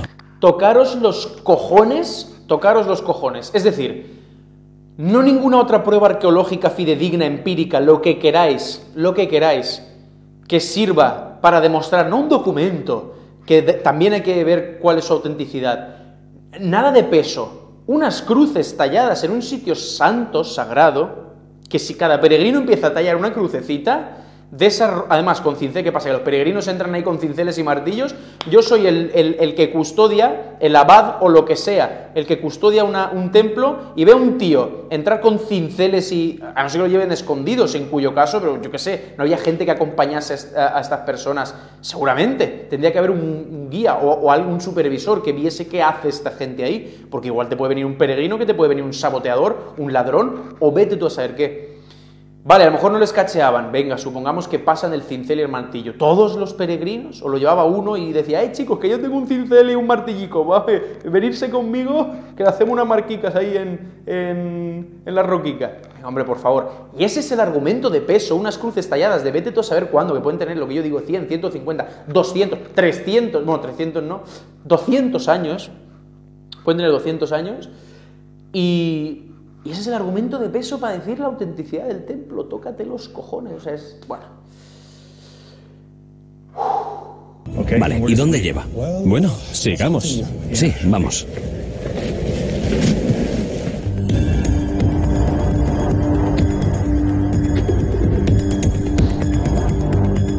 No sé qué esperarme al final de un túnel oscuro, No, pero seguro que no es O sea, esto. el que no sabe qué esperarse soy yo. Madre Mira, mía, madre son mía. tumbas. Son tumbas, hostias, tumbas en una iglesia, no me jodas. Buah, eso no se ha visto nunca. Son tumbas cortadas en la piedra. Sí, exacto. Vaya, fíjate. Y si miras hacia abajo, podrás ver algunos restos. Sí. Vaya, Es un lugar muy sagrado. No se le permite la entrada a nadie. es increíble. Y la gran pregunta, ¿de cuándo datan los huesos? De la época de Jesús, del siglo I. Así que esto nos lleva al... ¿Cómo lo han determinado? Decirme cómo lo han determinado. ¿Con monedas? ¿Con numismática? De eso también ya he hablado un poco y también hablaré en futuros vídeos de que la numismática no sirve como método independiente de datación. ¿Qué? ¿En base a carbono 14? No sirve. ¿Qué? ¿Cuál es el método? Sabemos que es del siglo I. Sabemos. siglo I. Exacto. Y no solo esta sala, hay otras que también quiero enseñarte. ¿Hay más? Sí, hay más. Ven conmigo. Que lo curioso, evidentemente, es que ahí no entra nadie. Ahora él sí, claro. Golpe de billetera. En fin. Los del gremio que se ayudan. Dios, mira esto. Es increíble. Hay calaveras y huesos apilados.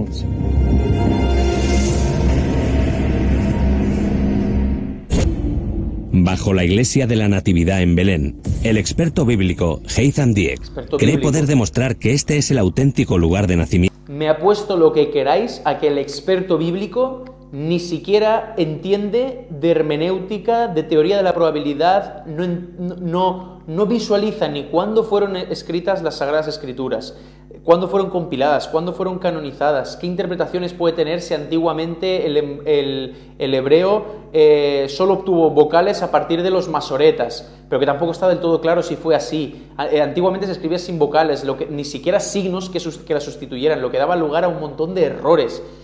Por el amor de Dios. De Jesús.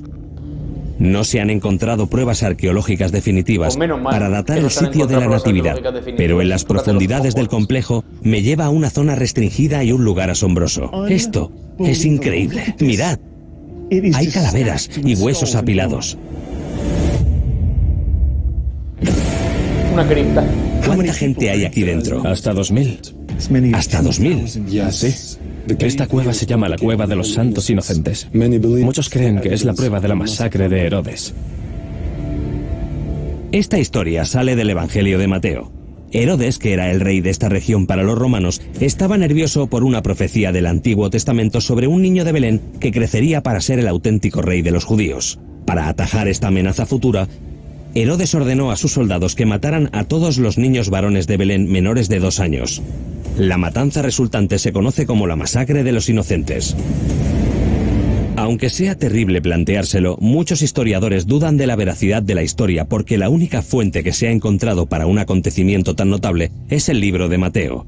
Ni los historiadores romanos mencionan lo que habría sido un baño de sangre sin precedentes. Algunos argumentan que los huesos son simplemente los restos de algunos de los primeros cristianos. Heitham y otros expertos bíblicos creen que estos huesos son las víctimas de la masacre y prueba de que el Evangelio... Bueno, vamos a ver, por el amor de Dios, a eso se le puede hacer un análisis forense.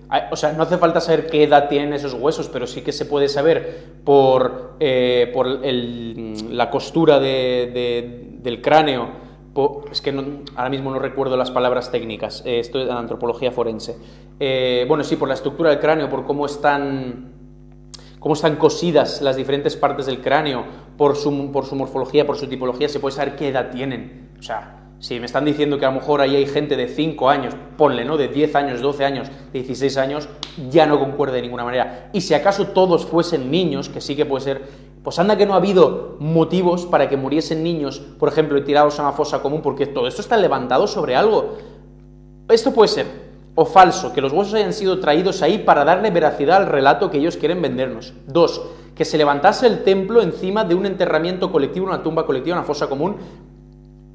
Ponle, si no es de niños, pues a saber por qué. Y si es de niños, pues anda que no ha habido momentos de enfermedades, por ejemplo, como la peste, como diferentes otros tipos de pandemias, de epidemias y de lo que queráis, que haya podido acabar con la vida de niños, porque son bastante débiles. Por eso la gente de antes tenía tantos hijos, porque la probabilidad de que te muriesen, ponle 5 de 10, era bastante más, era alta, era muy alta. Entonces se necesitaba parir más para asegurar la descendencia, el trabajo, que te ayudasen, etcétera, que te cuidasen de mayor, etcétera, etcétera. Hasta no hace mucho, un siglo. Sobre todo la gente del campo, etcétera, etcétera. Pues anda, pues es lo que estoy diciendo, anda que no puede haber posibilidades de que eso sea otra cosa en una prueba de los santos inocentes, de la matanza de los santos inocentes. Pues menos mal que están diciendo que este experto así lo cree, pero sin embargo hay otros que creen que no, que es de los primeros cristianos. Hostias, pero ¿cómo que cree ni que cree? Da igual si son primeros cristianos no sé qué, hacerles el análisis forense. ¿Qué edad tienen? Por Dios, no, porque claro, vende más decir que este templo está levantado en el lugar exacto de Belén, donde fueron asesinados los santos inocentes, bla, bla, bla, bla, bla, bla, bla, bla. De Mateo son hechos históricos. Son los primeros mártires cristianos que fueron asesinados por la sangre de Jesús. Es un sitio perturbador, pero a la vez extraordinario. Gracias por enseñármelo. De nada, Josh. De verdad. Un placer. Gracias. Vamos. Volvamos arriba.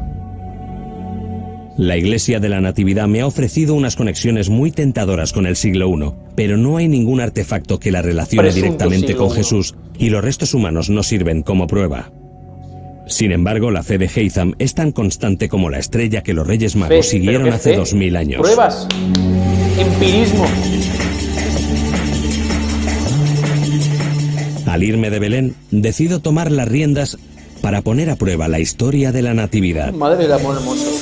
Está yendo en burro de verdad, tío, esto. O sea, 2000 años después es imposible probar científicamente todos los elementos de la historia de la Natividad, pero sí que podemos hacer suposiciones fundadas. Sí. No estoy, ni he estado nunca, embarazado de 9 meses, pero llevo sentado en esta mula como 1 kilómetro y os diré que mi trasero me está matando. La idea de que una mujer tan embarazada, a un día de dar a luz, monte casi 150 kilómetros desde su ciudad en mula, parece, como mínimo, improbable. Eso no significa que el suceso no tuviera lugar, pero... Es decir, volvemos a la hermenéutica y a la interpretación de los documentos. O sea, no dudamos de que pudiese no haber sido así. Suponemos que sí fue así y en base a eso intentamos demostrar o refutar X cosa. Por Dios. Algunos arqueólogos e historiadores empiezan a sospechar que quizás el nacimiento más famoso de la historia tuviera lugar en otro sitio. Mi coche está justo aquí. Vamos. Llego como puedo hasta el coche de alquiler y regreso a Israel para reunirme con el arqueólogo Aviram Osri. Por algún motivo, en un país que puede recorrer de punta a punta en menos de 2 horas, me ha pedido que quedemos en un aeropuerto. Acabo de llegar de la Iglesia de la Natividad en Belén y entiendo que no crees que Jesús naciera allí. No, claro que no. ¿Por qué? Un motivo es la absoluta falta de pruebas arqueológicas de habitantes en Belén, Judea. Sí, bueno, me sorprendió que allí no pareciera haber mucho material. Exacto. Así que no aceptas la idea de que Jesús naciera en Belén. No, creo que Jesús nació en Belén, pero hay otro Belén. ¿Hay otro Belén? Lo que os estaba diciendo. Exacto. Ojo. No sabía que había otro. Vamos a ver. Hay otro en Galilea. En Galilea. Galilea. ¿Qué os he dicho antes? Ojo a esto. Galilea. Ya os he dicho lo de Galicia, Galatia, Galilea, Galicia, etcétera, etcétera. Ahora bien, ¿cómo sabemos que que en las crónicas o en las Sagradas Escrituras, en las primigenias, no en las procesadas y canonizadas y pactadas del Concilio de Trento, se refería a esta Galilea, a la de Palestina? Se daban coordenadas geográficas, ¿no? Es la región del norte de Israel y es el lugar en el que Jesús se establecería más adelante. Allí también se encuentra la ciudad natal de María y José, Nazaret. Así que en lugar de viajar casi 150 kilómetros hasta el lugar aceptado de Belén, ¿y si viajaron unos kilómetros a un asentamiento menos conocido con el mismo nombre? Belén de Galilea. ¿Y los dos existieron a la vez? A la vez, sí. ¿Cuánta seguridad tienes de que fuera del otro Belén? Estoy convencido al 100%. ¿Al 100%? Sí. La pregunta es, ¿cómo lo demuestras? Bueno, por eso tenemos el avión. Te lo enseñaré desde el aire. Te lo enseñaré Bien, desde el después aire. de ti, por favor. Aviram pretende observar Belén de Galilea desde las alturas en busca de pruebas que le den la razón. Vale, así que vamos a hacer un mapeo con láser. Correcto. La tecnología LIDAR usa láseres para mapear miles de millones de puntos de datos. Luego Robin podrá retirar capas de la vegetación de la superficie de la imagen para mostrar el verdadero terreno que se encuentra debajo. Aviram, ¿qué es lo que esperas que revele el LIDAR? Espero que revele un muro alrededor del sitio. Un muro. ¿Y eso por qué sería importante? Hay registros históricos de que Justiniano, el emperador romano, construyó un muro fortificado alrededor de Belén. Hay registros históricos de que Justiniano tal Pascual. Por Dios, decir cuáles. Porque claro, la gente es que tú le dices esto y se lo cree. Decir cuáles. ¿Originales o copia? Volvemos a lo mismo. Si es copia de un original perdido, ¿cómo se sabe que es copia y no un original simplemente muy posterior? Y si es un original posterior, entonces, ¿de qué época estamos hablando? ¿Cuándo vivió realmente Justiniano? ¿Cómo se ha determinado? ¿Es una copia exacta? Eso por una parte. Segundo, supongamos, o sea, estás suponiendo que un tal Justiniano, que sabemos que vivió en el siglo VI, hizo construir un muro en base a X crónica que no nos mencionan, pero, bueno, nos lo creemos, alrededor de Belén, ¿no? Vale, genial.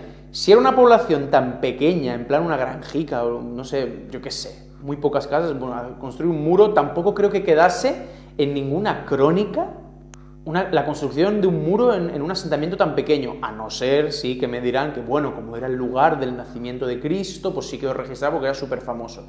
Vale, os lo compro. Aún así, ¿cómo sabemos que es esa Belén? Ahora bien, dice, espero encontrar un muro, porque claro, que también es verdad que hay que saber primero cuándo se puso el nombre de Belén de Galilea a ese Belén de Galilea. ¿Cuándo apareció ese topónimo?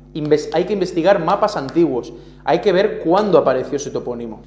Muy probablemente hace 150 o 200 años. Yo no lo sé, digo que hay que investigarlo, pero que ya os digo que es muy probable teniendo en cuenta todo lo que sé y todo lo que sí que ya he estudiado y que os expondré en futuros vídeos. O sea, porque tampoco me conozco cada caso concreto de cada topónimo, estamos aquí ya todos locos. Entonces, dice, estoy buscando un muro porque como tal, se sabe que... O sea, va a encontrar, me lo veo venir, va a encontrar un muro X, que muros, yo qué sé, muros de por todas partes, que me dirás tú también cómo datas un muro, porque en un muro no va a haber monedas ahí incrustadas, ni va a haber cerámica, que no, un muro era un muro. Y si hay trozos de algo, pues a saber cuándo acabaron ahí y tal, hay que mirar, pues lo dicho, otros tantos métodos que no son independientes y que en sí no demostrarían nada. Pero bueno, supongamos que, bueno, ves el asiento, es decir, cuánto ha crecido la capa cultural, la capa estratigráfica cultural, cuánto se ha asentado la estructura dentro de la Tierra. Pero claro, como también el asiento depende de cada zona geográfica, que también lo expuse en otro de mis vídeos, tampoco es algo que puedas marcar tú una regla exacta. Entonces lo que va a pasar es, va a encontrar, lo predigo, no he visto este vídeo, va a encontrar un muro y va a decir que como se sabe que esto es Judea, que esto es Belén de Galilea, y aquí hay un muro, este muro fue construido por Justiniano, sí o sí, vais a verlo. Y claro, haciendo esa cadena, tirando del hilo, va a decir que es ahí donde nació Jesucristo. ¿Y hay un muro fortificado en el Belén en el que he estado? No. ¿No? No. Así que si hay un muro en tu sitio, podría... Es decir, siguiendo los mismos métodos arqueológicos que este señor está siguiendo, porque lo único que está basando todo su estudio en encontrar un muro, la Belén actual, que sí que está, que aunque sea falsa o no, está por lo menos comúnmente aceptada por la comunidad académica, y ahí no hay ninguna prueba de nada y sin embargo todos los peregrinos van ahí. Y se sigue diciendo en libros, en un montón de sitios, que eso es Belén. Ahora, por lo menos hay una iglesia, por lo menos hay algo, huesos, lo que sea. Ahora, ese te va a encontrar un muro, que es que seguro que no será ni un muro de estos ininterrumpidos, gigantes, largos, guapísimos. Bueno, no voy a decir nada, vamos a verlo. Ser el auténtico Belén. Exacto. Vale, tiene sentido. Vámonos. ¿Hay alguna prueba histórica o algo en la Biblia que indique que Jesús pudiera haber nacido aquí? Sí, en el Evangelio de Juan, capítulo 7, de los versículos 40 al 42, pone que Jesús nació en Galilea. ¿Pone que nació en Galilea? Sí. Cuando exploro misterios sobre Jesús, tengo la política de llevar siempre encima una Biblia, y en este caso mereció la pena. Pero una Biblia, ¿de qué versión y de qué edición? Porque ya os digo yo de que Biblias antiguas, perdón, viejas, para que no confundirlo con la antigüedad histórica, Biblias viejas, ponerle que tienen 300, 400 años, son totalmente diferentes. De hecho, cuando os presente en un momento la edición de la Biblia Vulgata, no recuerdo ahora mismo el año exactamente, pero una edición de la Biblia Vulgata que dice dónde estaba Jerusalén, vais a flipar dónde estaba Jerusalén, no tiene nada que ver. Entonces, ¿a quién creemos? No tiene nada que ver con esta región. ¿A quién creemos? ¿A qué versión de la Biblia creemos? ¿A esta? ¿A cuál? ¿A la post-Trento? Versículo 40. Algunos entre la gente decían, este es verdaderamente el profeta. Y otros, este es el Mesías. Otros, por el contrario, ¿es que el Mesías puede venir de Galilea? Literalmente dice que Jesús es de Galilea. Vaya, no tenía ni idea de que estuvo. Bueno, vamos otra vez a la hermenéutica, a la interpretación de textos. Esto es una frase en inglés, que además a saber de qué idioma fue, es decir, si es una frase del inglés traducida del latín, y el latín del griego, y el griego del arameo, tienen que decirnos, mostrarnos las traducciones, pero claro, esto no lo va a hacer nadie, ¿no? En un programa, claro, si no esto duraría 60 horas solo para el programa este, pero por lo menos, no sé, un esbozo, decir, en esta Biblia es lo que se dice, pero hay otra, joder, tampoco cuesta buscar otra Biblia que diga otra cosa, porque a lo mejor no dice eso exactamente, o lo dice de una manera un poco diferente. Y de todos modos, la interpretación, es decir, seguro que Cristo no proviene, lo que acaba de decir, de Galilea, proviene de Galilea no significa que nació en Galilea, simplemente que viene de ahí. Bueno.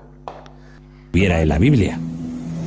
Diferentes evangelios, historias ligeramente diferentes, pero ¿cuál es la correcta? Buena pregunta.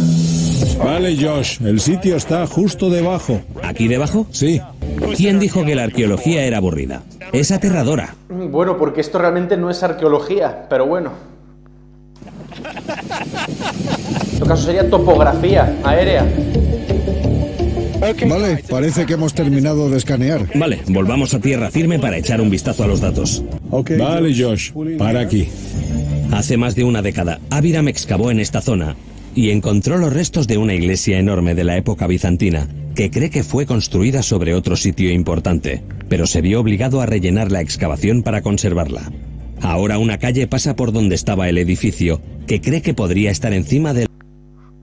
Bueno, aquí también es verdad, bueno, aquí mejor no comento nada, porque aquí ya no solo tiene que ver con la metodología arqueológica, sino también, pues, con los tejemanejes que se lleven estos con la administración local, de permisos de excavación, y luego, pues, por qué de repente pasa una calle sobre la iglesia, ¿no? Si es técnicamente es un bien histórico, ¿qué pasa? ¿No está protegido? ¿Por qué no interesa a alguien? O que alguien... Bueno, aquí no voy a entrar en temas estos de que hacer que corruptelas o qué cosas ocurren aquí, ¿no? Pero bueno, punto número 1, dice iglesia bizantina. Bueno, bien, vamos avanzando.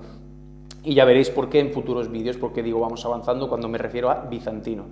Que bueno, que es un término, por cierto, los bizantinos jamás se llamaron a sí mismos bizantinos. Es una palabra historiográfica para diferenciar a la Roma oriental de la Roma occidental. Ellos jamás se llamaron bizantinos, se llamaban romanos, romaion. Ellos nunca fueron bizantinos. O sea, eso es un término... Pero bueno, tonterías aparte y excursos aparte, vamos a ver. Venga. Pero eso sí, la época la sabe. ¿Cómo? El verdadero sitio de la Natividad. Vale, aquí es donde estaba la iglesia, aquí. Aquí está. Vale, sobre nosotros. Sobre nosotros. ¿Antes estaba más alta? Sí. Y durante esas excavaciones, ¿qué encontraste? En el lado norte encontré restos de un agujero en la pared y del baptisterio. Se encontró que era un baptisterio para los cristianos romanos del siglo I después de Cristo. Con un precioso suelo de mosaico. Es una estructura muy ornamentada para un pueblo tan pequeño, así que su mera presencia puede indicar que fuera un sitio importante. ¿Y hoy en día se puede ver algo de esta iglesia? ¿Hay algo en la superficie? A lo mejor podemos encontrar algunas piedras. Vaya, mira. Vaya, mira. Hay piedras ahí y ahí. Esto habría cruzado la carretera por encima. Sí. Y bajaría por aquí. Pero solo la iglesia no es suficiente para demostrar que este fue el lugar del nacimiento. La cueva que sirvió como pesebre para Jesús también debería estar aquí. Y Abiram también la ha encontrado. ¿Justo aquí? Aquí es. Y no era grande, son los restos de una cueva. Así que si tiene razón, cientos de personas al día pasan al lado sin tener ni idea de que podría ser de los lugares más importantes del mundo. Sí. Ese de ahí no tiene ni idea. No. Jesús quizá nació aquí. ¿No lo saben? No, ¿Pudo ser? claro, Sí. Sí. Bueno, Y si mi abuelo tuviese ruedas, sería una bicicleta, que en paz descanse. Me están diciendo que en 2000 años, bueno, ponerle menos, si es del siglo VI, 1500. Me está diciendo que en 1500 años todo ha permanecido igual, que no ha cambiado nada, que una pequeña cueva, que además os la han enseñado, que es minúscula, eso siempre ha estado ahí 1500 años, que no ha ocurrido nada en el terreno, ni corrimientos, ni nadie ha excavado, nadie ha hecho nada ahí, nada, ni para tierras, ni para roturar tierras, ni para labrar, ni para construir nada, nada, no ha sido alterado nada. Encuentran 3 piedras que evidentemente, que a lo mejor el muro ese tiene 150 o 200 años, que os encuentro muros que parecen antiguos aquí, al lado de mi casa. Os puedo encontrar muros que parecen antiguos y que tienen 60 años o 30, que, por Dios, y claro, pero ya como están cubiertos con un poquito de tierra, pues, tormentas de arena, lluvias, barro, etcétera, ya parecen antiguos. Pues una piedra no se puede atar, tocaros los cojones. Y claro, ya un muro antiguo. Entonces, claro, la cueva esta, sí o sí, ya es la cueva donde nació Jesucristo. Ahí, justo. vamos. Lo que nos lleva de vuelta al muro. Además, perdón por hacer tanto pause, un lugar transitado, muy transitado. Por Dios. Fuentes históricas nos dicen que el Belén correcto estaba rodeado por un gran muro fortificado. Abiram argumenta que al otro Belén le falta este muro, y aunque el líder nos dirá más sobre esto, Abiram ya ha encontrado otra pista intrigante. Esto es parte del muro que encontramos. Este va encontrando Fíjate, pistas. Mira, ¡oh! increíble. ¡Hostias! Y además está muy bien conservado. ¡Madre mía! ¿Será de la época adecuada? Será. Sí, es Claro, bizantino. Me cago en todo lo que he estudiado. ¿Me podéis decir que tiene bizantino ese muro y cómo lo han determinado? 3 pedruscos ahí, mampostería mierdera pura, ahí puesta malamente, y se ha conservado 1500 años. No cabe duda de que es un muro No cabe impresionante, pero ¿será nuestro muro fortificado? ¿Y rodearía al único y auténtico Belén? Más muro y sigue por ahí. Sí. Tienen los resultados del líder. ¿Los tienen? Sí, los tienen. Vale, vamos, venga. Estos te encuentran, estos como... Salimos Como te va escopeteados a del recoger sitio setas. al laboratorio donde el equipo de Robin ha analizado los datos del líder. Cuéntame, ¿qué estamos viendo? Aquí tenemos la fotografía aérea y aquí los datos del LIDAR. Ahora quitaré la vegetación y os enseñaré el suelo. Es estupendo. Aquí podemos ver que había algo por debajo de la zona. Así que la esperanza que teníamos de hacernos una idea de la escala de la iglesia parece infundada. No, exacto. Y eso nos deja El muro. el muro. Veamos dónde está el muro. Sabemos que hay un trozo por aquí. Hemos visto parte entre esos árboles. Mirad eso. Eso es un muro. Y hemos podido ver partes sobre el terreno. La pregunta es, ¿cómo de grande es? ¿Podría ser un muro fortificado? ¿Podemos ver si continúa de norte a sur? Sí, sigue hacia el sur. ¿Y luego qué pasa con él? Ahí se ve algo. ¿Qué es? Creo que el muro continúa por aquí. ¿Crees que gira? Sigue hacia el este. Sí, creo que aquí estaba la entrada de la ciudad. Pudiera ser que girara ahí. Parecen los mismos montones de piedra que vimos en el muro. O sea, la tierra antes no se repartía, no se delimitaba, porque eso de muro fortificado tiene pues lo que yo me sé. Pero bueno, incluso suponiendo que sea un muro fortificado, en sí no demuestra nada. Es que no demuestra nada. Pues anda que no hay monasterios. Monasterios, por ejemplo, en Rusia hay un montón de monasterios que tienen unos muros para cagarse. Que para que alguien tome un monasterio de esos, si los monjes le echaban pelotas y sabían defenderse, tela. O sea, esto no demuestra nada. Así que hay algunas pruebas de que podría ir hacia el este, pero lo han allanado todo y han construido por encima. Así que, análisis final, ¿qué opinas? Creo que tenemos muchos motivos para acabar. No, sí. ¡Hala! Tira. Ahora tenemos que excavar. Eso es. Vale, bueno, me gustaría volver y ver qué hay bajo tierra. ¿Y a mí? Muchas gracias, Aviram. Gracias, chicos, de verdad. Aviram está convencido de que ha encontrado el auténtico sitio de la Natividad, y aunque requerirá mucha más investigación, la prueba que busca podría estar tan solo a una paletada de tierra. Le deseo suerte y vuelvo al coche para investigar el tercer y último aspirante, a ser el verdadero lugar de nacimiento de Jesús. La teoría de Aviram sobre un Belén 2.0 es intrigante, pero la verdad es que para lo famoso que es un nombre como Belén, solo se menciona 2 veces en todo el Nuevo Testamento. 2 de los evangelios no lo mencionan en absoluto, pero hay otro sitio que se menciona mucho en la Biblia. Un lugar tan asociado a Cristo que prácticamente lo lleva unido al nombre. No solo es Jesús de Nazaret, Israel. Llego a Nazaret medio muerto. Pero en lugar de irme a descansar, me doy un paseo por la ciudad en la que creció Jesús. Presuntamente. Volvemos a lo mismo. Nazaret es donde Jesús pasó su infancia. ¿Cómo sabéis que es la Nazaret puede ser una de las evangélica? únicas cosas que podemos decir con certeza sobre el comienzo de su vida. Pero la Nazaret moderna no se parece nada a lo que podríais esperar. Sí, tiene mercados antiguos, pero en realidad es una ciudad moderna con más de 75.000 habitantes y la población árabe más grande de Israel. Si quieres ver la Nazaret de la Biblia, hay que mirar hacia abajo. La Nazaret de la época de Jesús se asienta sobre un sólido lecho de piedra, enterrado a 3 metros bajo el suelo. Pero hace unos años, unos arqueólogos descubrieron algo extraordinario.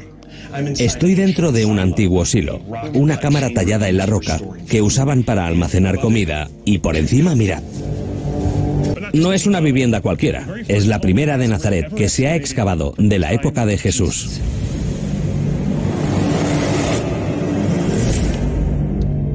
El hallazgo reveló por primera vez cómo podría haber sido la vida para la joven familia de 3 que volvió a casa de ese pesebre.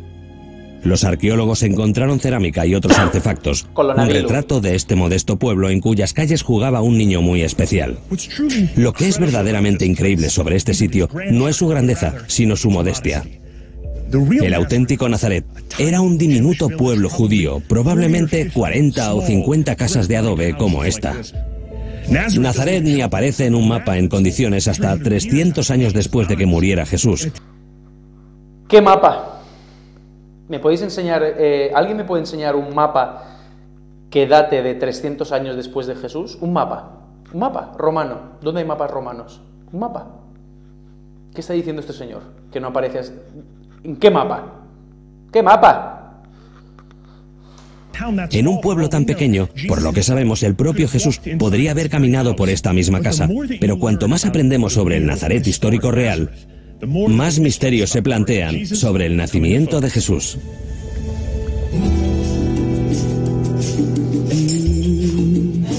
La historia de Jesús en realidad no empieza con su nacimiento. Comienza cuando el arcángel Gabriel informa a María de que lleva en su vientre al Hijo de Dios. Esto se conoce como la Anunciación y, por supuesto, en la ciudad natal de María hay una iglesia para marcar el lugar en el que sucedió. Joder. Ojo, aquí saben los lugares exactos con una precisión de hasta 10 metros. Ahí, colocado. Pues, bueno, por Dios. Yo no sé vosotros, pero ¿de verdad? O sea, ¿de verdad la gente se cree estos programas? O sea, ¿de verdad la gente no enciende el coco para pensar un poco? O sea, lo que te están diciendo es que no tiene ni pies ni cabeza. Te señalan cosas y te dicen esto es así y punto, y tú te lo tienes que creer. pero que no te dan ninguna prueba sólida, que también entiendo, sí, lo que queráis, que las pruebas están, que si en artículos, que si en libros y no sé qué, pero, por Dios, fundamentarlo un poco, dar una pincelada, aunque luego yo, por ejemplo, una persona como yo, siga haciendo 10 preguntas de cada afirmación que puedan hacer ellos acerca de los documentos o el método arqueológico, lo que sea, pero, ala, te dicen, he entrado a un sitio que está sobre el lugar donde nació María. ¿Cómo se sabe dónde nació María? ¿Dónde se dice que nació María? ¿Cómo se ha determinado? ¿Cómo se ha datado? Por Dios.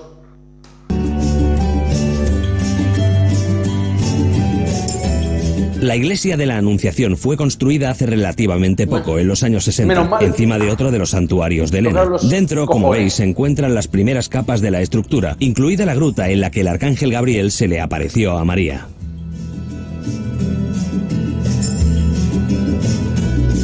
Y por si acaso no os gusta, hay un segundo santuario donde la iglesia griega ortodoxa mantiene que se produjo este acontecimiento. Allí es donde he quedado con el doctor Uzi Dahari. Doctor Dahari. Hola, me alegro de verte. Encantado. Un arqueólogo que cree que en Nazaret sucedió algo más que la Anunciación. Venga, a ver qué nos cuentan. Hablemos del nacimiento de Jesús. He estado no en uno, sino en 2 Belenes. ¿Qué opinas de la idea de que Jesús nació en Belén? ¿Crees que hay alguna historia que lo respalde? No. ¿No lo crees? No, no lo creo. ¿Dónde crees que nació? En algún lugar aquí, en Nazaret. ¿En algún lugar de Aquí Nazaret? cada uno tira para lo suyo. Vale, necesitaremos un titular más grande. Al contrario que los otros arqueólogos que he conocido, el doctor Dahari no cree que Jesús naciera en Belén, ni en el de Judea, ni en el de Galilea, sino aquí mismo, en Nazaret. Presunto Jesús Nazaret. nació aquí, en Nazaret. Una mujer embarazada no habría viajado a pie desde Nazaret para tener un bebé en una cueva de Belén. Ya. Y otra de las historias que tanto conocemos es la idea de que nació en Belén por un censo tributario. ¿Hay pruebas de que se realizara un censo de este tipo? Hay algunas pruebas, no muchas, pero son posteriores a la época de Jesús. Pruebas de un censo que son posteriores a la época en la que se hizo presuntamente ese censo. Bueno, es un avance, por lo menos son posteriores. Ahora bien, ¿posteriores cuánto? ¿Cuánto tiempo posterior? O sea, ¿cuántos años pasaron entre que alguien escribió sobre ese suceso y el suceso en cuestión? Y volvemos a lo mismo, si acaso pone 300 años después de la muerte de nuestro Señor en la cruz, un cronista, un historiador X, determinó de alguna manera, no voy a entrar en esos detalles, basándose en documentos antiguos, que hubo un censo tributario tal y cual. Vale, ese documento que data supuestamente de 80, 300, 500 años o 10, me da igual. ¿Cómo se ha datado también? ¿Dónde está? ¿Es original o copia? Es que las preguntas siempre son las mismas. El único censo conocido de la época fue alrededor del año 6, bastante después del nacimiento de Jesús. Y no hay pruebas de que... Pero es que volvemos a lo mismo. Pongamos que de verdad ese documento data de 6 años después de Cristo. Ahora bien, primero hay que determinar cuándo nació Cristo. Incluso si son 6 años después, pero a partir de qué fecha. Y segundo, ¿cómo se ha determinado? ¿Original o copia? Etcétera, etcétera. Esta pregunta tenéis que hacerla siempre. Siempre, siempre, siempre. ese censo requiriera regresar a la ciudad natal. La idea de que todo el mundo tuviera que volver a su lugar de nacimiento para pagar impuestos parece un sistema descabellado. Yo no me lo creo. No hay pruebas de que los romanos exigieran a la gente que viajaran a su ciudad natal para cobrarles impuestos. El doctor Dahari cree que el censo tributario fue una herramienta argumental de autores posteriores que intentaban reconciliar la historia de Jesús con las profecías del Antiguo Testamento sobre quién tenía que ser el Mesías. Por ejemplo, se creía que el Mesías pertenecía a la casa de un gran líder judío, el rey David, que nació en, ¿lo habéis adivinado?, Belén. Si podemos conectarlo con David. Ojo a esto que es muy interesante. El Antiguo Testamento y el Nuevo Testamento están puestos en ese orden, y esto os va a explotar la cabeza, pero están puestos en ese orden por un acuerdo, no por una prueba empírica de que el Antiguo Testamento sea anterior a los Evangelios, que hoy en día sabemos que Moisés es mucho anterior, muy anterior, por ejemplo, es muy anterior a Jesús, pero lo sabemos en base a ¿qué? No hay fechas. ¿Qué fechas? que se menciona a un tal Ramsés o que se menciona a un X faraón, ¿vale? Y ese faraón, porque claro, porque lo podemos saber a partir de la historia bíblica, que primero la arqueología nunca ha probado, esto haciendo un punto y aparte, un breve punto y aparte, la arqueología no ha probado la presencia de los judíos en Egipto en aquella época. Que aparezca el nombre no significa que aparezca una fecha. La cronología egipcia también es artificial. Prácticamente todo se basa en la lista de reyes de Manetón, que creía que Egipto estaba gobernado, o sea, él tenía la idea autocrática del Estado y que el país estaba gobernado por un solo faraón y gobernaba toda la región. Sin embargo, investigadores posteriores decían que no había motivo para pensar así. De hecho, podía haber no solo faraones paralelos que gobernaban al mismo tiempo en diferentes regiones, sino dinastías enteras que reinaban paralelamente. Es decir, con lo cual la cronología se acorta muchísimo. De hecho, la cronología larga, que creo que el punto más antiguo que dan para el inicio del reino de Menes, el primer faraón, la da Champollion, que si no me equivoco es el 5000 y algo antes de Cristo, estamos hablando de 7000 y pico años atrás. Mientras que otro decía que era, no me acuerdo ahora mismo el nombre, esto lo tenéis también en otro de mis vídeos, que os lo dejo también en la descripción, decía que eran 3000 y algo antes de Cristo. O sea, estamos hablando de una diferencia, o sea, que serían 5000 si contamos nuestros 2 milenios, una diferencia de 2000 y pico años entre ambas versiones, 2000 y pico años de diferencia, que luego veremos en posteriores vídeos que la cronología egipcia es muchísimo más corta, pero muchísimo más corta. No tiene nada que ver con estos milenios, y sé que ahora mismo vais a decir, este está zumbado de la cabeza, paso a seguir escuchándole, pero no, quedaros. Y ya que os quedáis, por favor, pues darle like, ya sabéis, darle a la campanita si queréis que os lleguen los avisos de todos mis vídeos, suscribiros y por favor compartid este vídeo para que llegue a más gente, pues para que la gente tenga una visión un poquito crítica de la historia y de cómo nos venden la moto en este tipo de documentales, ¿vale? Sigamos. Entonces es como un heredero legítimo. Por eso es importante para ellos conectarlo con Belén. Cuando piensas en el lugar tan humilde que era Nazaret, la idea de que hubiera nacido aquí tiene más sentido. Él creció aquí. Sí. Así que digamos que el 90% de su vida transcurrió aquí y no sabemos nada sobre ella. Pensad esto. Desde su nacimiento hasta que lo bautizó Juan unos 30 años después, Jesús vivió aquí. Ojo a la frase, sabemos qué pasó aquí la mayor parte de su vida, pero no sabemos nada de ella. ¿Esto qué es, coño? Nazaret, excepto los 3 últimos años de su vida.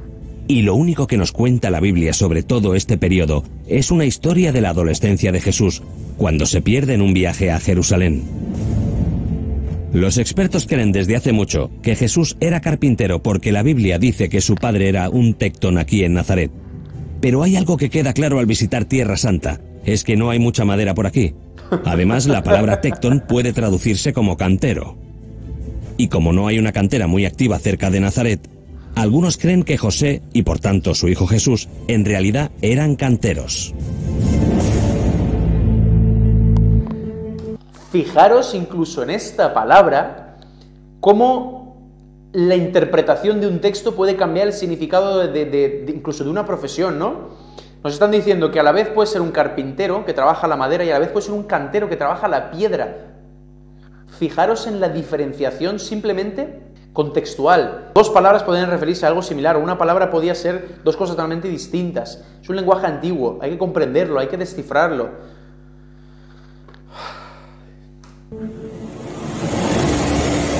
Es la humildad de Jesús y la sencillez de su vida y todo lo que causa sin este vocales. misterio, porque en realidad, en su época, nadie escribió nada sobre él. No sabemos nada de la mayoría de su vida. Ya. Se hizo famoso muchos años después de la crucifixión. No sabemos nada de la mayoría de su vida, pero sabemos dónde nació, dónde... Las palabras del doctor Dajari me vuelven a recordar el extraordinario hecho de que Jesús, la figura central de 2 milenios de historia humana, en su propia época fuera sencillamente un hombre más. Cuando eso cambió, muchos detalles del principio de su vida se habían perdido. Después de haber oído 3 teorías diferentes sobre la ubicación del lugar de nacimiento de Jesús, me parece que la historia más sencilla es la más probable, que nació donde creció, aquí en Nazaret. La búsqueda de la verdad histórica sobre el nacimiento de Jesús y el principio de su vida ha generado diversidad de opiniones y liturgias contradictorias. Pero lo más extraordinario es el deseo universal, incluso después de 2000 años, de saber más sobre el hombre llamado Jesucristo. Su historia siempre seguirá siendo un misterio. Pero sus enseñanzas más fundamentales están tan claras como cuando se escribieron por primera vez aquí en el siglo I. Ama a tu prójimo como a ti mismo. Cuida de los más débiles entre nosotros y defiende la dignidad de todos. Ya sea histórico o divino, es un mensaje digno de seguir. Lo único que estoy de acuerdo es con este final. Bueno, pues hemos terminado de ver este vídeo, que ya os digo que era la primera vez que yo lo veía. Bueno, prueba ninguna, especulaciones muchas. Espero que os haya parecido interesante mis intervenciones. Perdonadme porque es la primera vez que hago esto, entonces no sé exactamente cuándo darle pause, cuándo hablar por encima. No sé ni siquiera la duración que va a tener este vídeo. Como ya, no sé si lo he dicho ya, y si no, pues me repito otra vez. Ni siquiera sé el nombre que le voy a poner a la sección esta. Sin embargo, cuando vosotros lo veáis, pues seguramente ya se me haya ocurrido alguno. Luego le estaré dando vueltas esta noche. Y nada, muchas gracias por vuestra atención.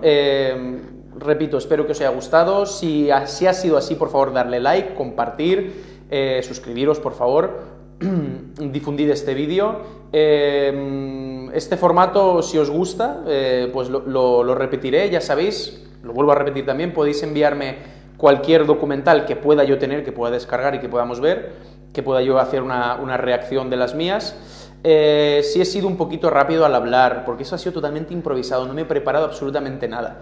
Entonces, si ha sido un poquito raro, pues pido disculpas. Y si os ha molado esta naturalidad, con mis parpadeos, con mis y mis miradas fuera de cámara, fuera de objetivo, pues bueno, pues perfecto, pues genial, viva la naturalidad.